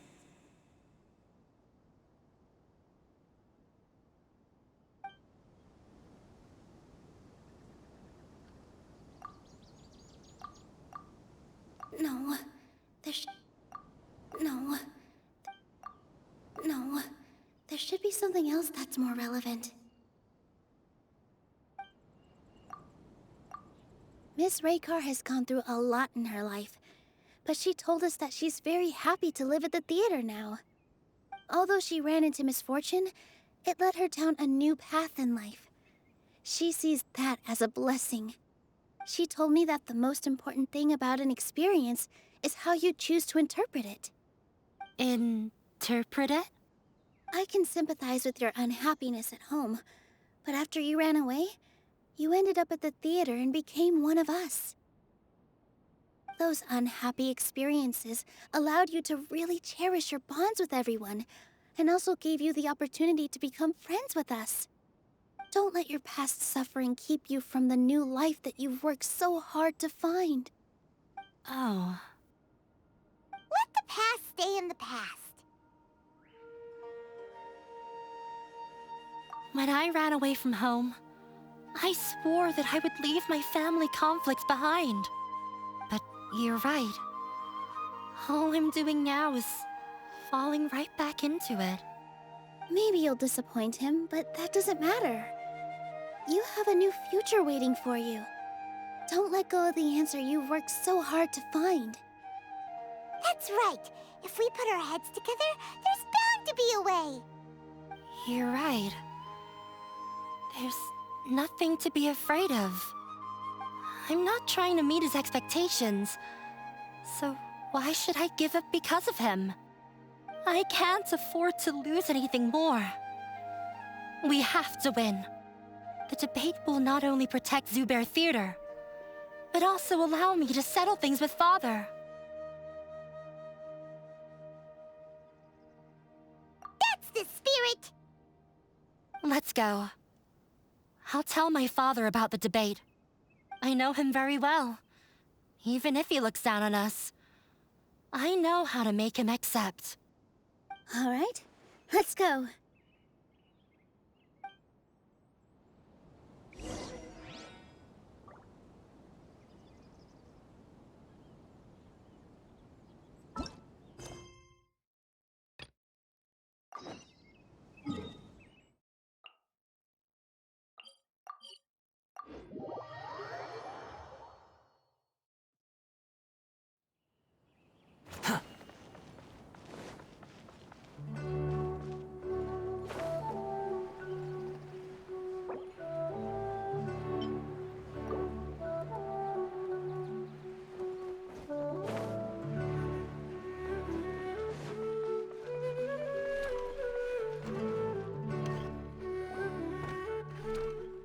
I'm telling you, you can't go wrong taking advice from me on what to wear.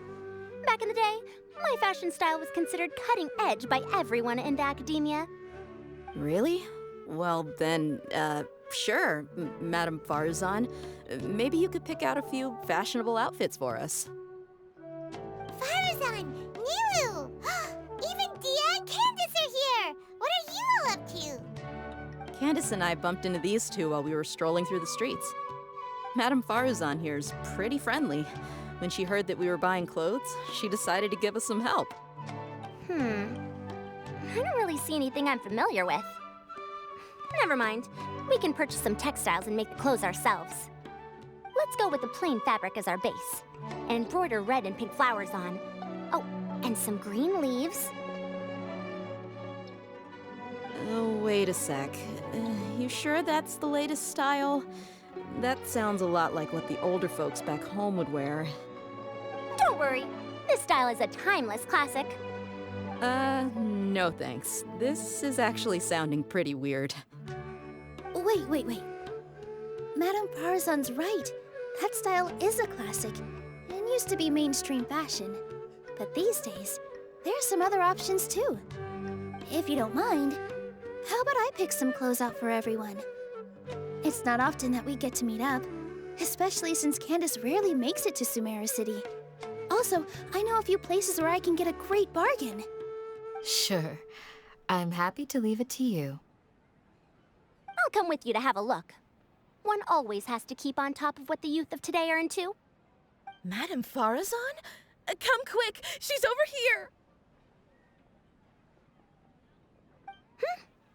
Who are you? We're new in the academia.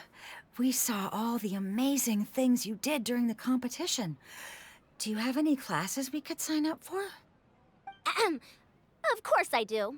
And you're both very welcome to join. That's great! We can't wait. What's your area of research? Precision mechanics? I'm from Haravatat. Huh? But you seem like an expert in machines. Wait, sorry.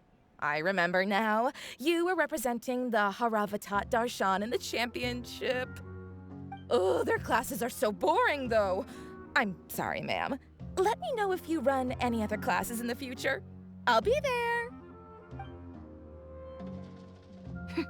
I knew it. What about you? Aren't you going to leave with your friend? I think you're amazing, Madame Farazan, and I'd like to learn from you for a while, if possible. I can take the class you're teaching as an option, even though cross-Darshan lessons might be a little tough to arrange. But I look forward to learning from you. I see. You're a good egg, child. Don't worry. Study under me, and I promise you, you will get the best teaching available. Thank you so much, ma'am. Well, I won't disturb you any further. See you in class. I don't quite understand what happened there, but congratulations, I think. Traveler, Paimon, would you two like to come and pick out some clothes? Sorry, we can't. We've got a meal with Kaveh later, and we have to check in with all the other contestants before then. Oh, by the way, have any of you seen Hakai or Layla? I don't know where Hakai went. We just saw Layla not too long ago, though. But she was hanging out with some other Ratahoa students, so we didn't get a chance to speak with her. Are you gonna go and see what she's up to? Ratahoa students? They must be the ones who voted for her to enter the competition, right? Oh, she didn't end up winning, so Paimon wonders how they feel about that. Let's go take a peek.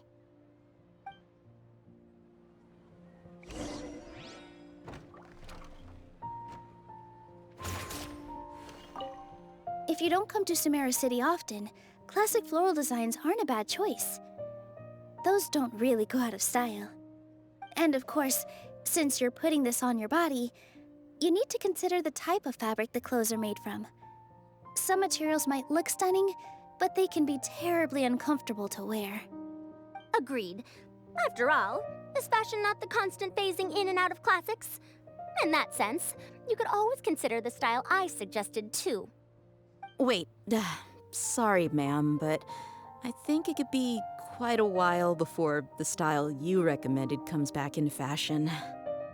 I actually think the style recommended by Madame Farazan is quite beautiful. Isn't it just? You have a discerning eye, my dear.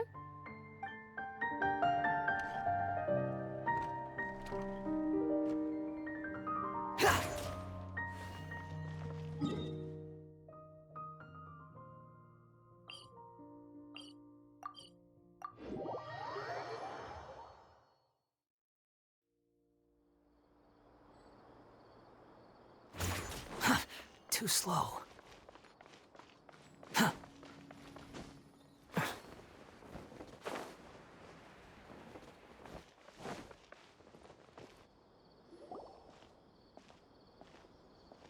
I'm sorry, everyone. I could have done better in the third round. Oh, stop it. If you're going to beat yourself up after doing as well as you did, how bad does that make us look, huh? Heck, it's not like any of us had the guts to enter the championship. I didn't see the whole thing, but you were the only contestant who scored points in both the first 2 rounds, right? And I heard that you actually found the diadem first in round 3. You came so close to winning the competition. Aw, I just got lucky, I think. That can't be true. You had some really stiff competition out there. The renowned Tighnari from Amorta, even Sino the General Mahamatra was there. You're amazing, all of you. Getting points off them is a huge achievement. The way I see it, people aren't exaggerating one bit with the nicknames they give you. You are a genuine genius. Aw, thanks a lot. But I really don't think I qualify as a genius. In the second round, for instance, I dozed off and somehow found myself beside the device when I came to. Ah, come on, don't be so hard on yourself. We've decided we're taking you out to celebrate, and that's final. Let's go. Cheer up, Layla. The rest of today's all about you. Looks like things are going well for Layla. This is great! We haven't seen Hat Guy since the end of the competition. Oh well, it's almost mealtime. We'd better go meet up with Kaveh and Sino now.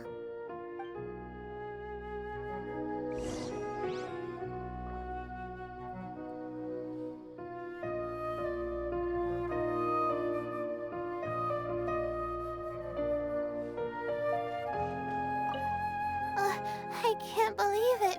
But in the end, no one was disappointed in me. What a relief. Finally, I can get some good sleep.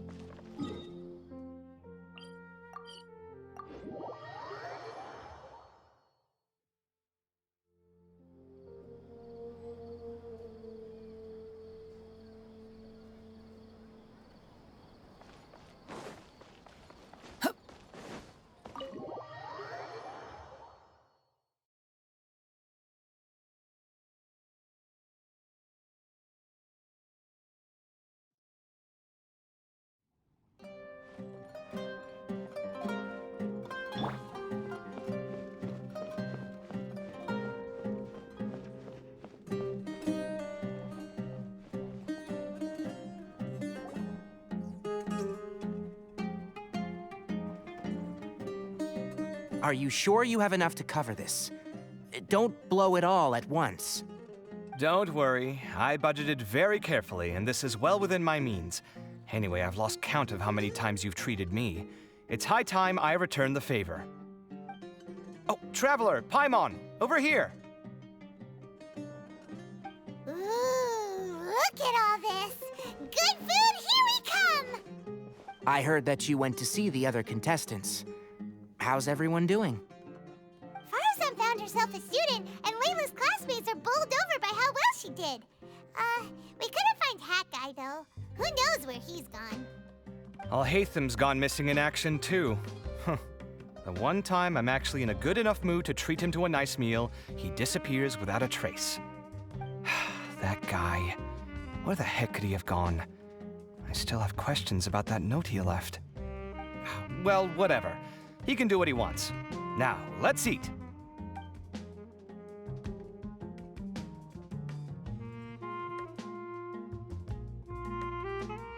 You shocked me a little when you hurled the diadem to the ground.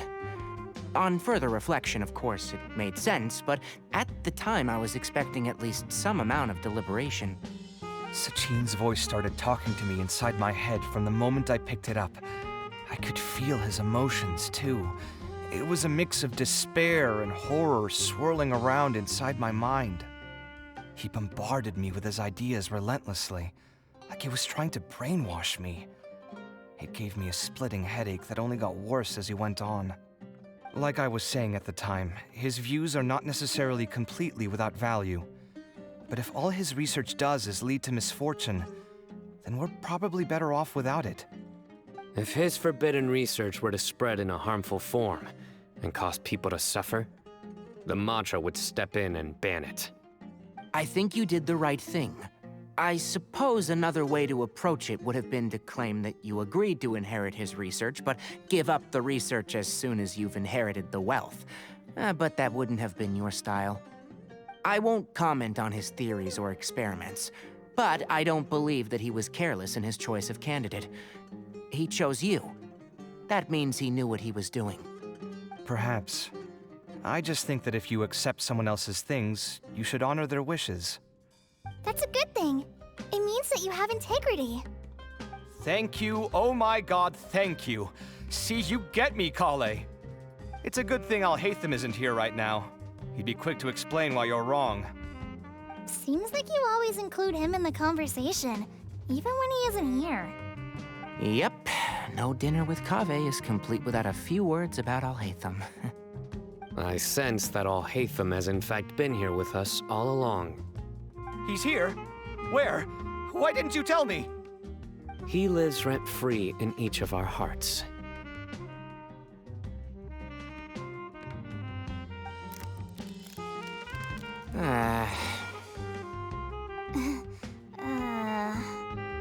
Oh, that was horrifying.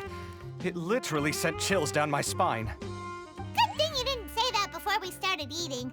That would have killed the mood in a heartbeat. All right, enough about Alhaitham. Tighnari, did you achieve what you wanted out of the championship? I did, in the first round, in fact. Word of mouth proved very effective. I spoke to a handful of people, they told their friends, and so on. Now, a record number of people have signed up to attend the next lecture. Oh, are you free next month? You should come along, maybe even say a few words. About what? I don't know the first thing about anything Amorta-related. Just play to your strengths. For instance, you could talk about the distinguishing features of rainforest architecture, or ask everyone not to chop down too many trees the next time they're building a house. Oh, well, that's no problem. Sure, I'll make time. Has everyone had enough to eat? I can order more if anyone's still hungry. I'm full. Thanks. Paimon's super full, too. If only we could eat like this every day. Yeah, we should do this more often. Work will always be there, but seeing friends is important too. This is a good restaurant. Let's definitely come here again. Sounds good. We should pick a few other places as backup options, though. There are other good places around here, too? Oh, don't forget to invite us if you go.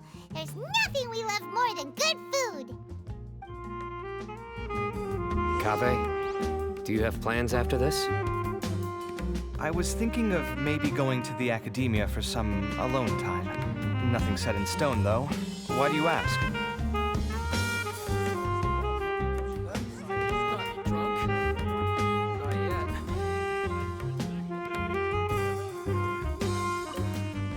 Since everyone is free, why don't we play a few matches of Genius Invocation TCG? Eager to show off your new limited edition card, are you? Not to show off. This is my way of thanking you for your help. Only my best friend will have the honor of seeing this card's debut play. All right, sure. I didn't bring my deck with me, though, so I'll need to borrow one. Actually, Master, I made a new one a few days back. Don't tell me you've been spending all your study hours playing cards. Come on, no need to be so stern. They do say that your innate interests are your best teacher, don't they?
this Inter-Darshan Championships a wrap.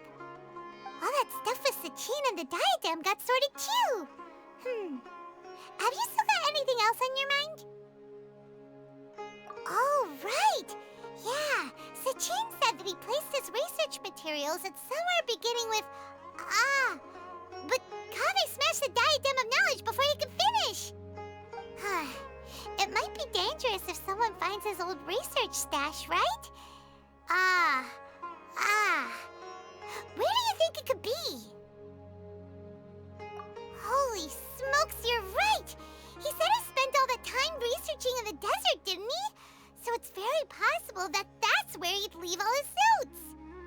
All right then, let's head off to Aru Village and try our luck!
Didn't expect to run into you here.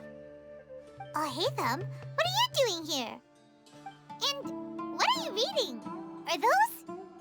Sachin's notes? Yes. I came across his profile while I was organizing some documents and became interested in his research. If it wasn't for that, I never would have agreed to being a commentator. I had a hunch after seeing the fragment of his mind, and sure enough, I came here and found his research. Wait! So, you've read it already? Are you alright? How do you feel? I think you may have misunderstood something. The reason Sachin chose that architect to inherit his research was that only he could really empathize with both the calamity and the humanity that these notes seek to convey. Only one who resonates with these sentiments would suffer and begin to think of history as bleak, the present as perplexing, and the future as pessimistic. Empathy is a double-edged sword. Clearly, I am not the same sort of person as Sachin was. Empaths have many friends, and their wide social circle comes with certain societal advantages. But this also makes it hard for them to achieve their goals. Why's that? All important things in life involve other people. As such, it's extremely difficult to live a life that causes no harm whatsoever to others. If you really want to achieve your goals, you have to be prepared to make enemies along the way. Not everyone can deal with that reality. And that reality is like the material here. Objective, heavy, negative. But, at the end of the day, for all these experiment results and conclusions, it's just one person's perspective, Sachin's. So, what are your thoughts now that you've read it? As a scholar, Sachin was without a doubt a genius. He laid the blame for the darkness in the world squarely on humanity, experimented extensively with reliable results, and drew logical conclusions. In that sense, one might say his views were correct. So, people are bad? And things can only ever get worse? All of that's true?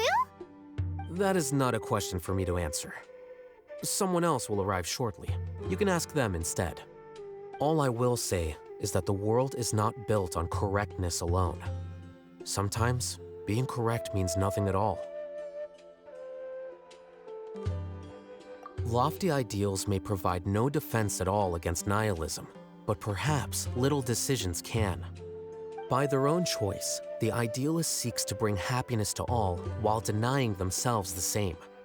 Thus, they shall never reach even the borders of truth until they wipe away the ignorance that blinds them. I've never been able to agree with certain philosophies. Even Sachin himself struggled to comprehend the notion of sacrificing oneself for the greater good.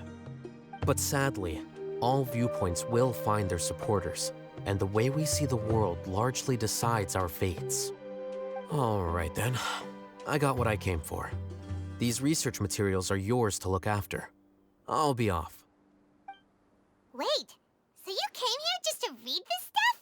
You missed out on a big get-together, you know. Get-together? Ah, yes, that makes sense.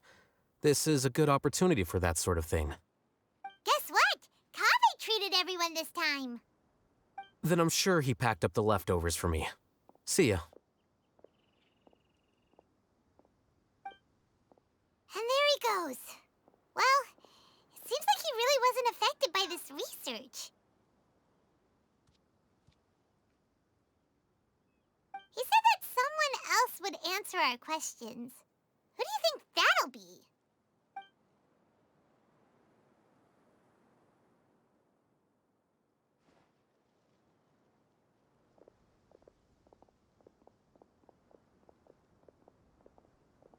Traveler, Paimon, you're already here. Nahida! Oh, and that guy.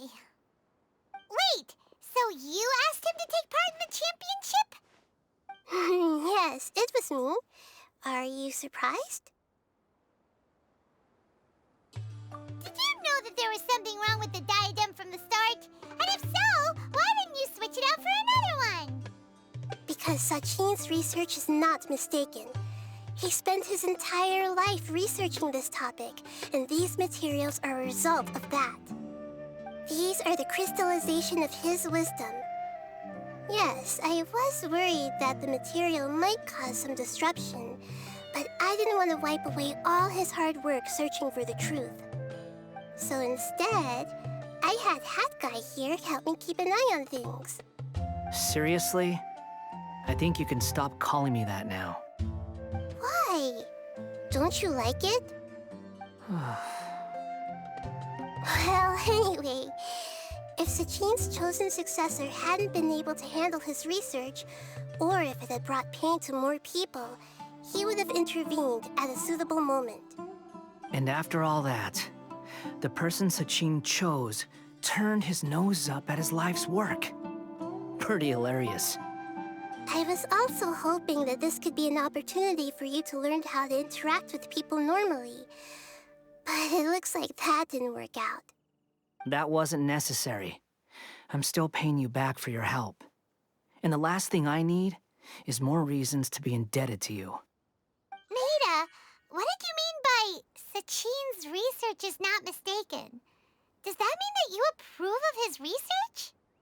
Put it this way instead.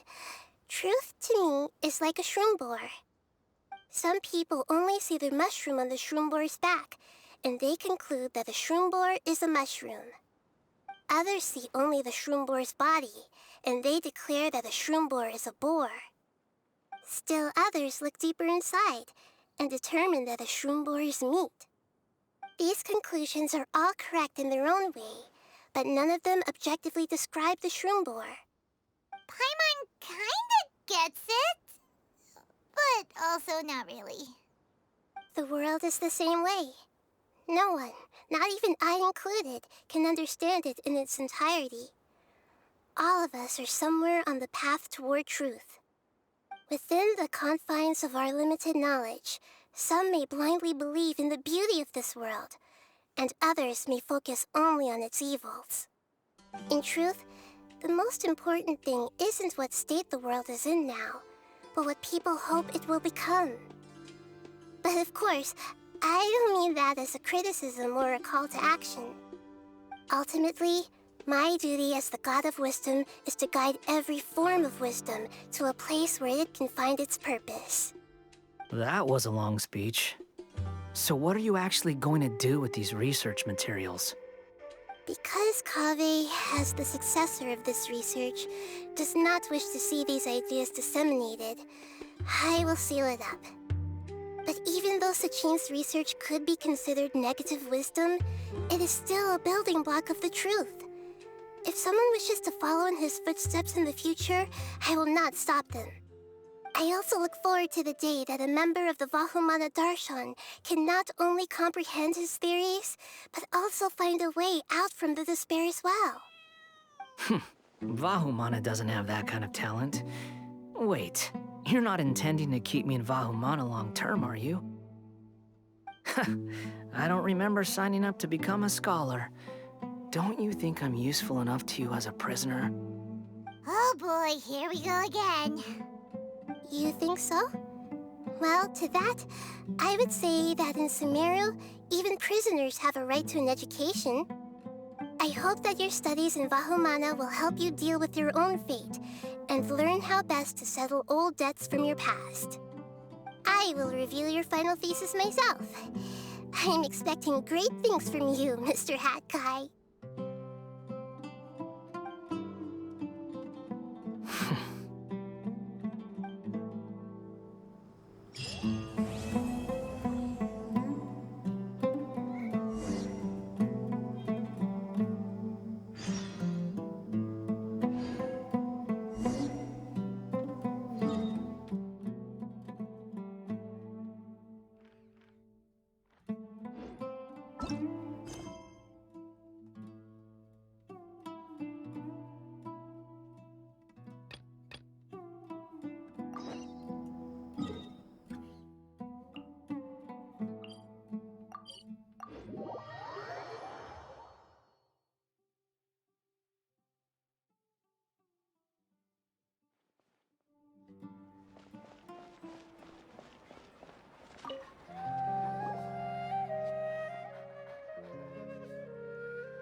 20 years ago, the Academia had just received Sachin's estate. To celebrate the huge investment, the Academia Extravaganza that year was grander than usual. I was very young then, and I remember seeing posters for the Interdarshan Championship all over the city. I couldn't help but mention it to my father. I even told him that I really liked the look of the diadem. It was so unique. So he said, "Why don't I win it, so I can let you play with it for a few days?" That made me very happy, and I nodded enthusiastically. But to my surprise, he didn't win. And when he got back home, he seemed extremely depressed. Later, he left home, saying that he wanted to do some investigating in the desert. The quicksand got him not long after that. For many years, I couldn't face up to it at all. If I just kept my mouth shut, maybe none of it would have ever happened. Wait, so the person we came across in our investigation, who went into the desert 20 years ago, it was... Is that why Sachin thought I looked familiar? I can't believe it.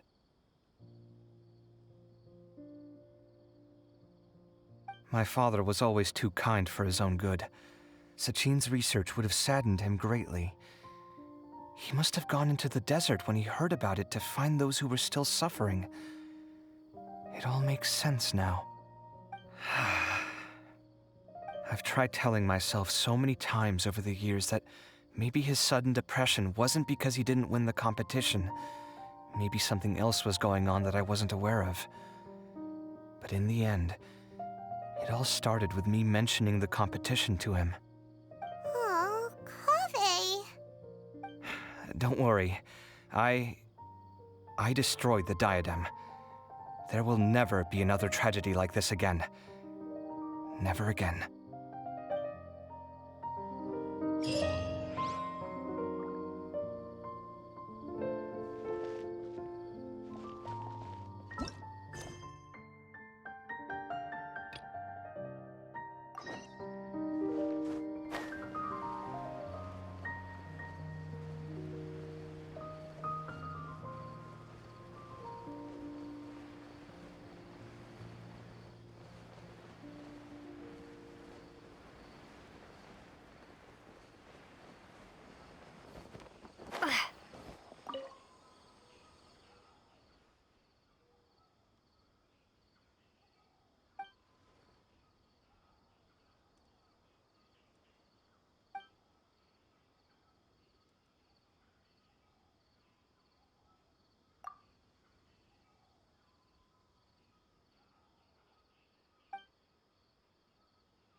Scanning.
My latest design's getting there, but there's still room for improvement. Better make my finishing touches before the deadline creeps up.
It's good to get out and stretch your legs once in a while. People are made to stay cooped up inside all the time.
Yeah!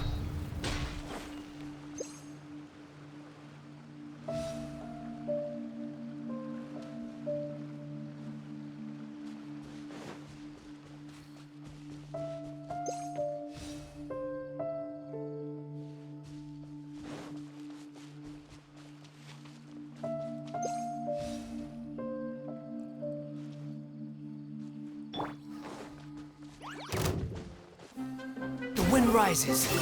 Yeah! Yeah!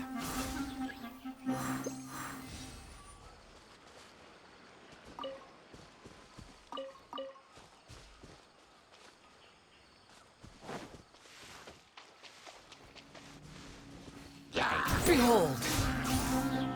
Search for it!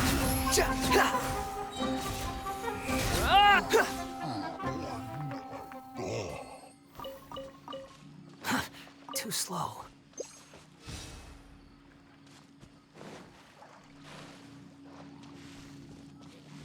Quit following me. Squall and fury. Ha!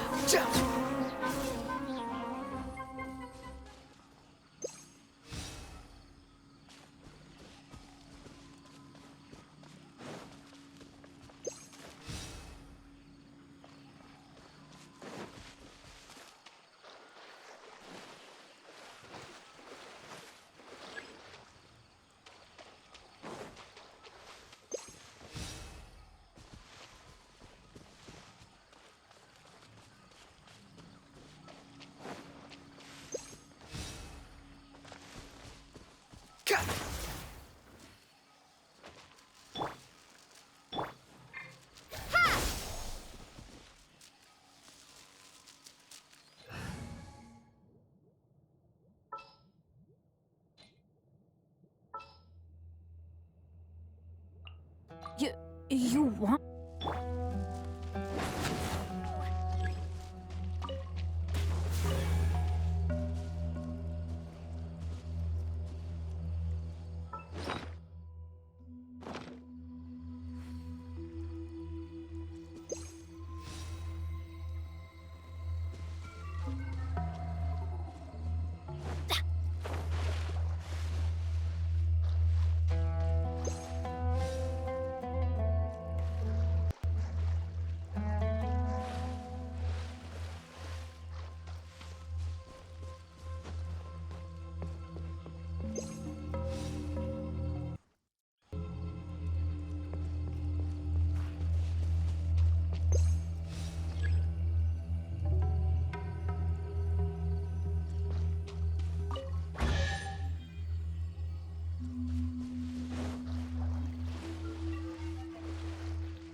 Adventure time!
Scatter!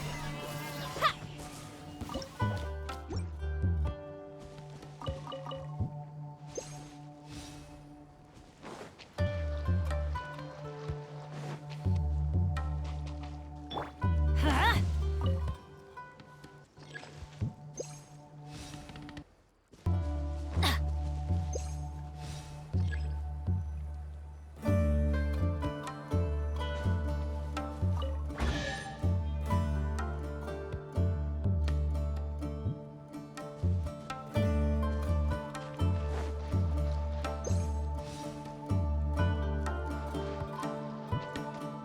Off we go! Ha!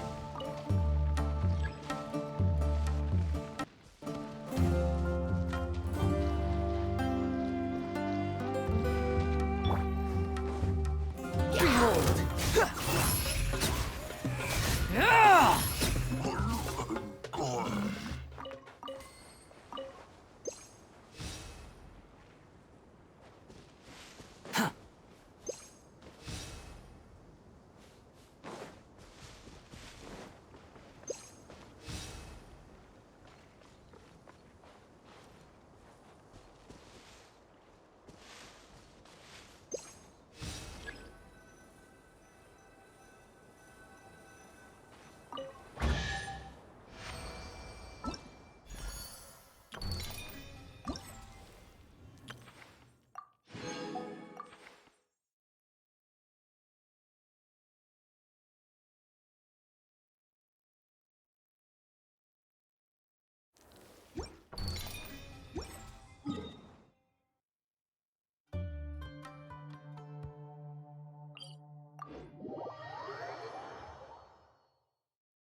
Happy to apply.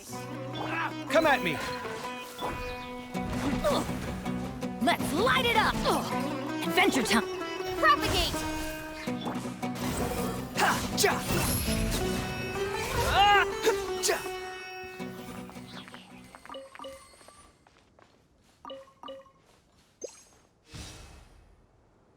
Quit following me. Ha! Ha! Ha!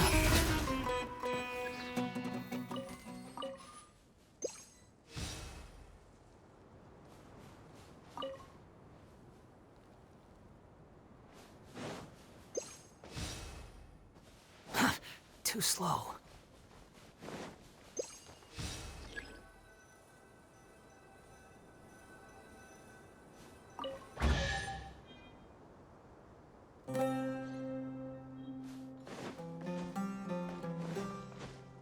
That's close enough. Squall and Fury. Gah! Ha! Ha! Yeah! Ah! Ha! Ja!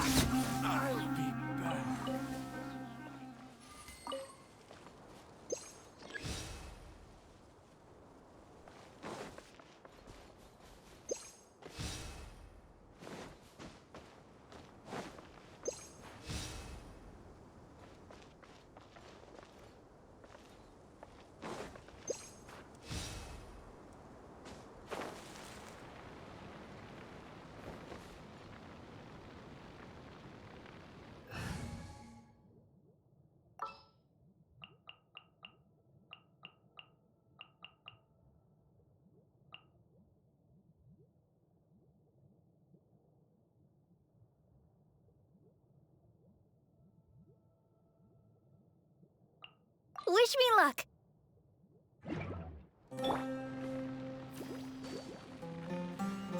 Yeah.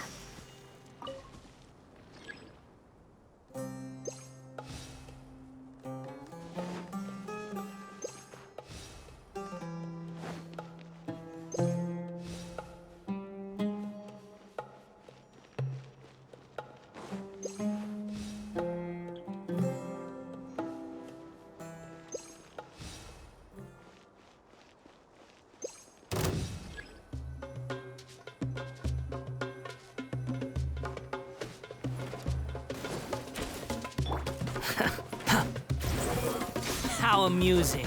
Ha! Ja! Ha! Ah! Ja! Ka! Ka! Ha! Yeah! Ja! Ka!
Come on!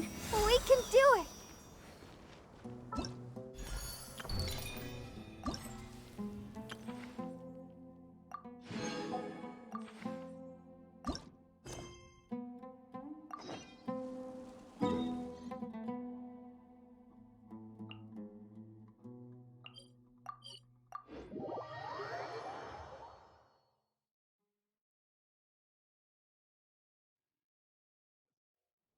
This weather is so amazing. I could burst into song.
making me so sweet.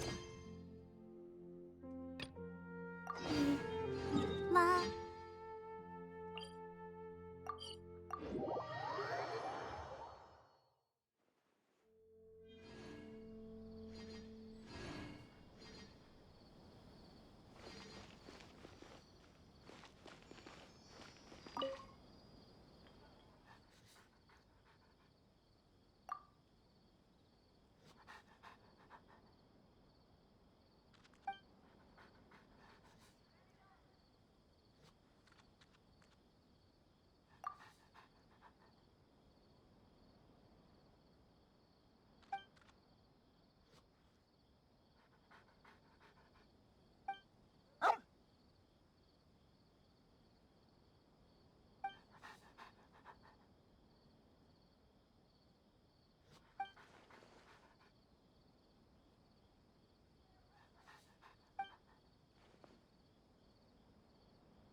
Everyone is working.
Sure.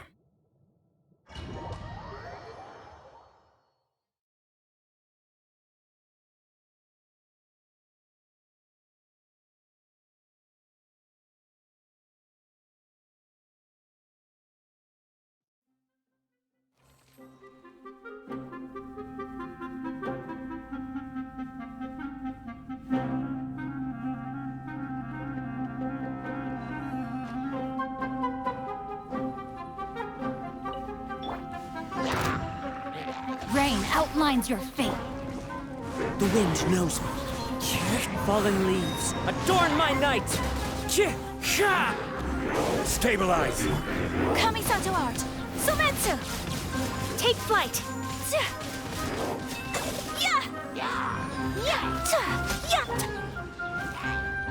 One with nature. Huh? Rain cutter! As one with wind and cloud. Embrace the ice!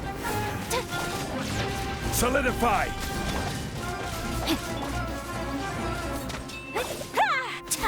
Whirling snow!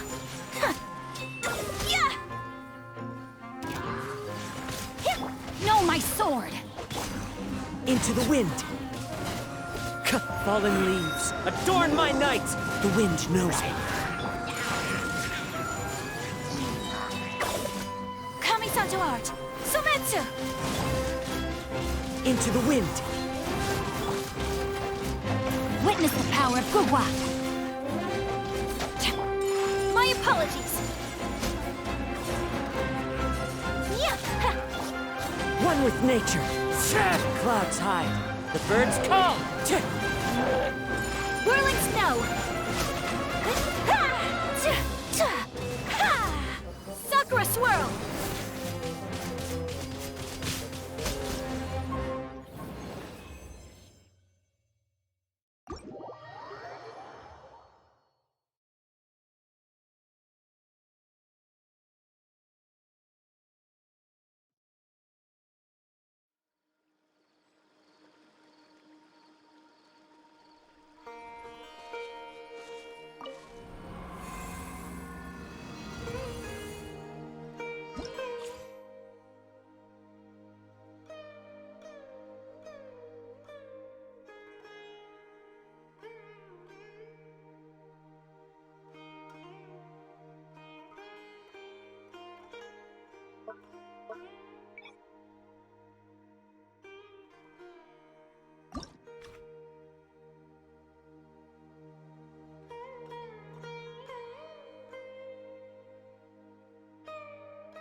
I charge a higher rate to meet outside the office.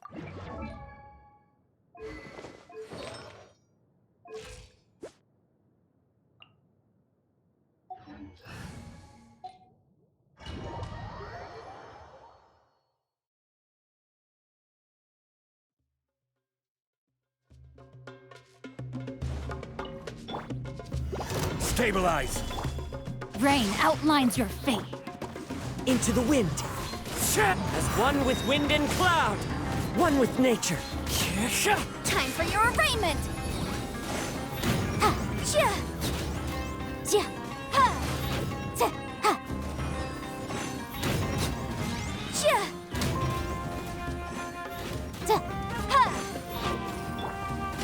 Gather! Rain cutter! The wind knows me.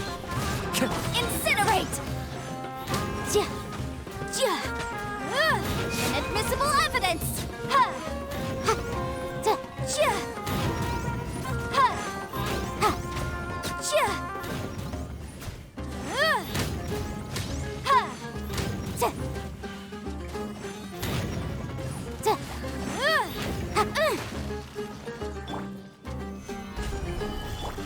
No, my sword!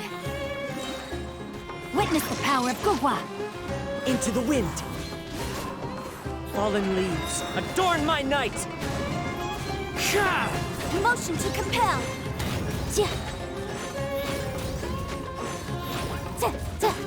Replica flame!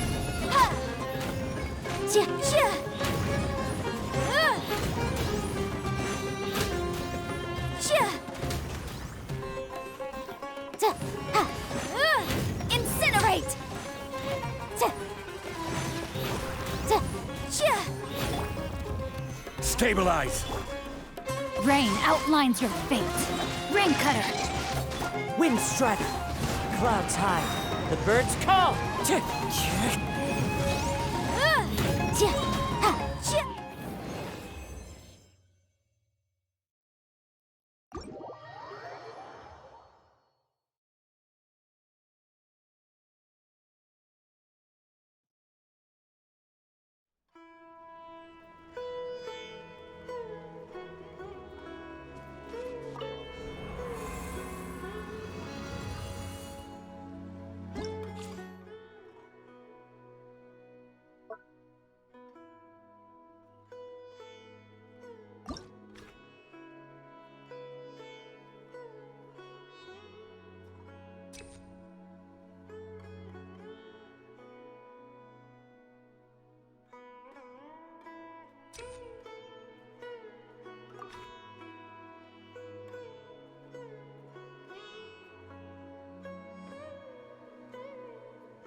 A pleasure to be working with you.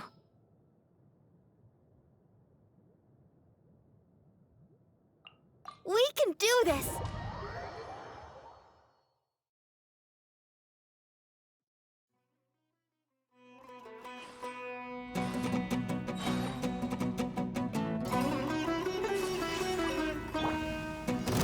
Solidify! The wind knows me. My apologies! Yeah! Ha! Yeah! Embrace the ice!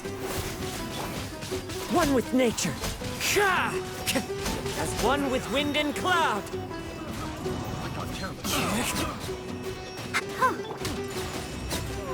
Careful. Yeah! Gather! Whirling snow!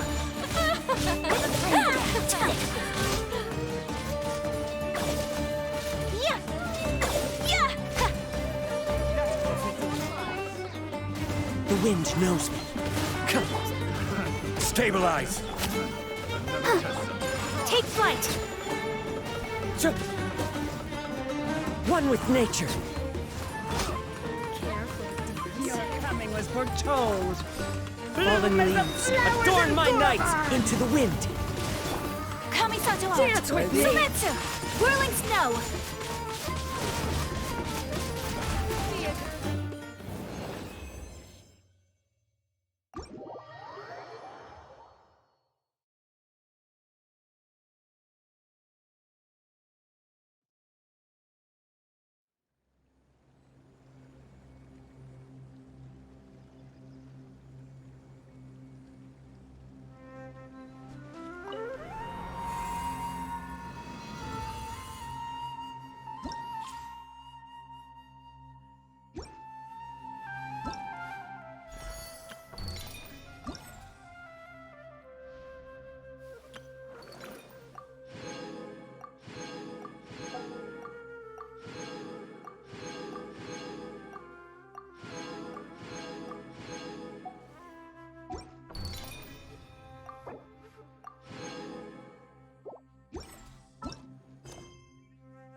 blade embraces its duty, as a jeweler cherishes their gems.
Dendro Archon bless us with a bountiful harvest every year.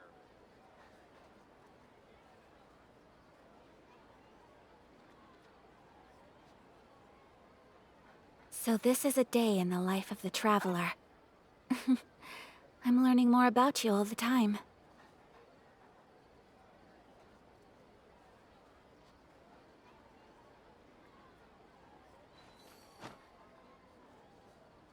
May the Dendro Archon bless us with a bountiful harvest every year.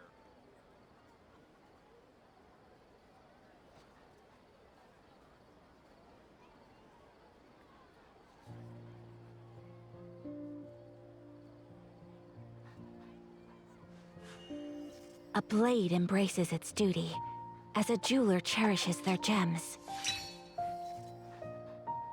May the Dendro Archon bless us with a bountiful harvest every year.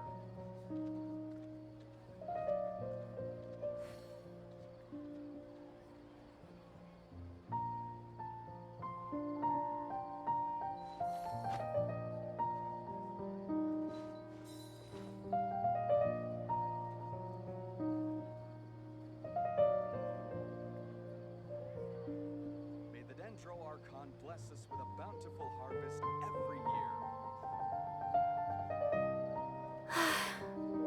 I only wish life could be as leisurely as this a little more often. How greedy of me.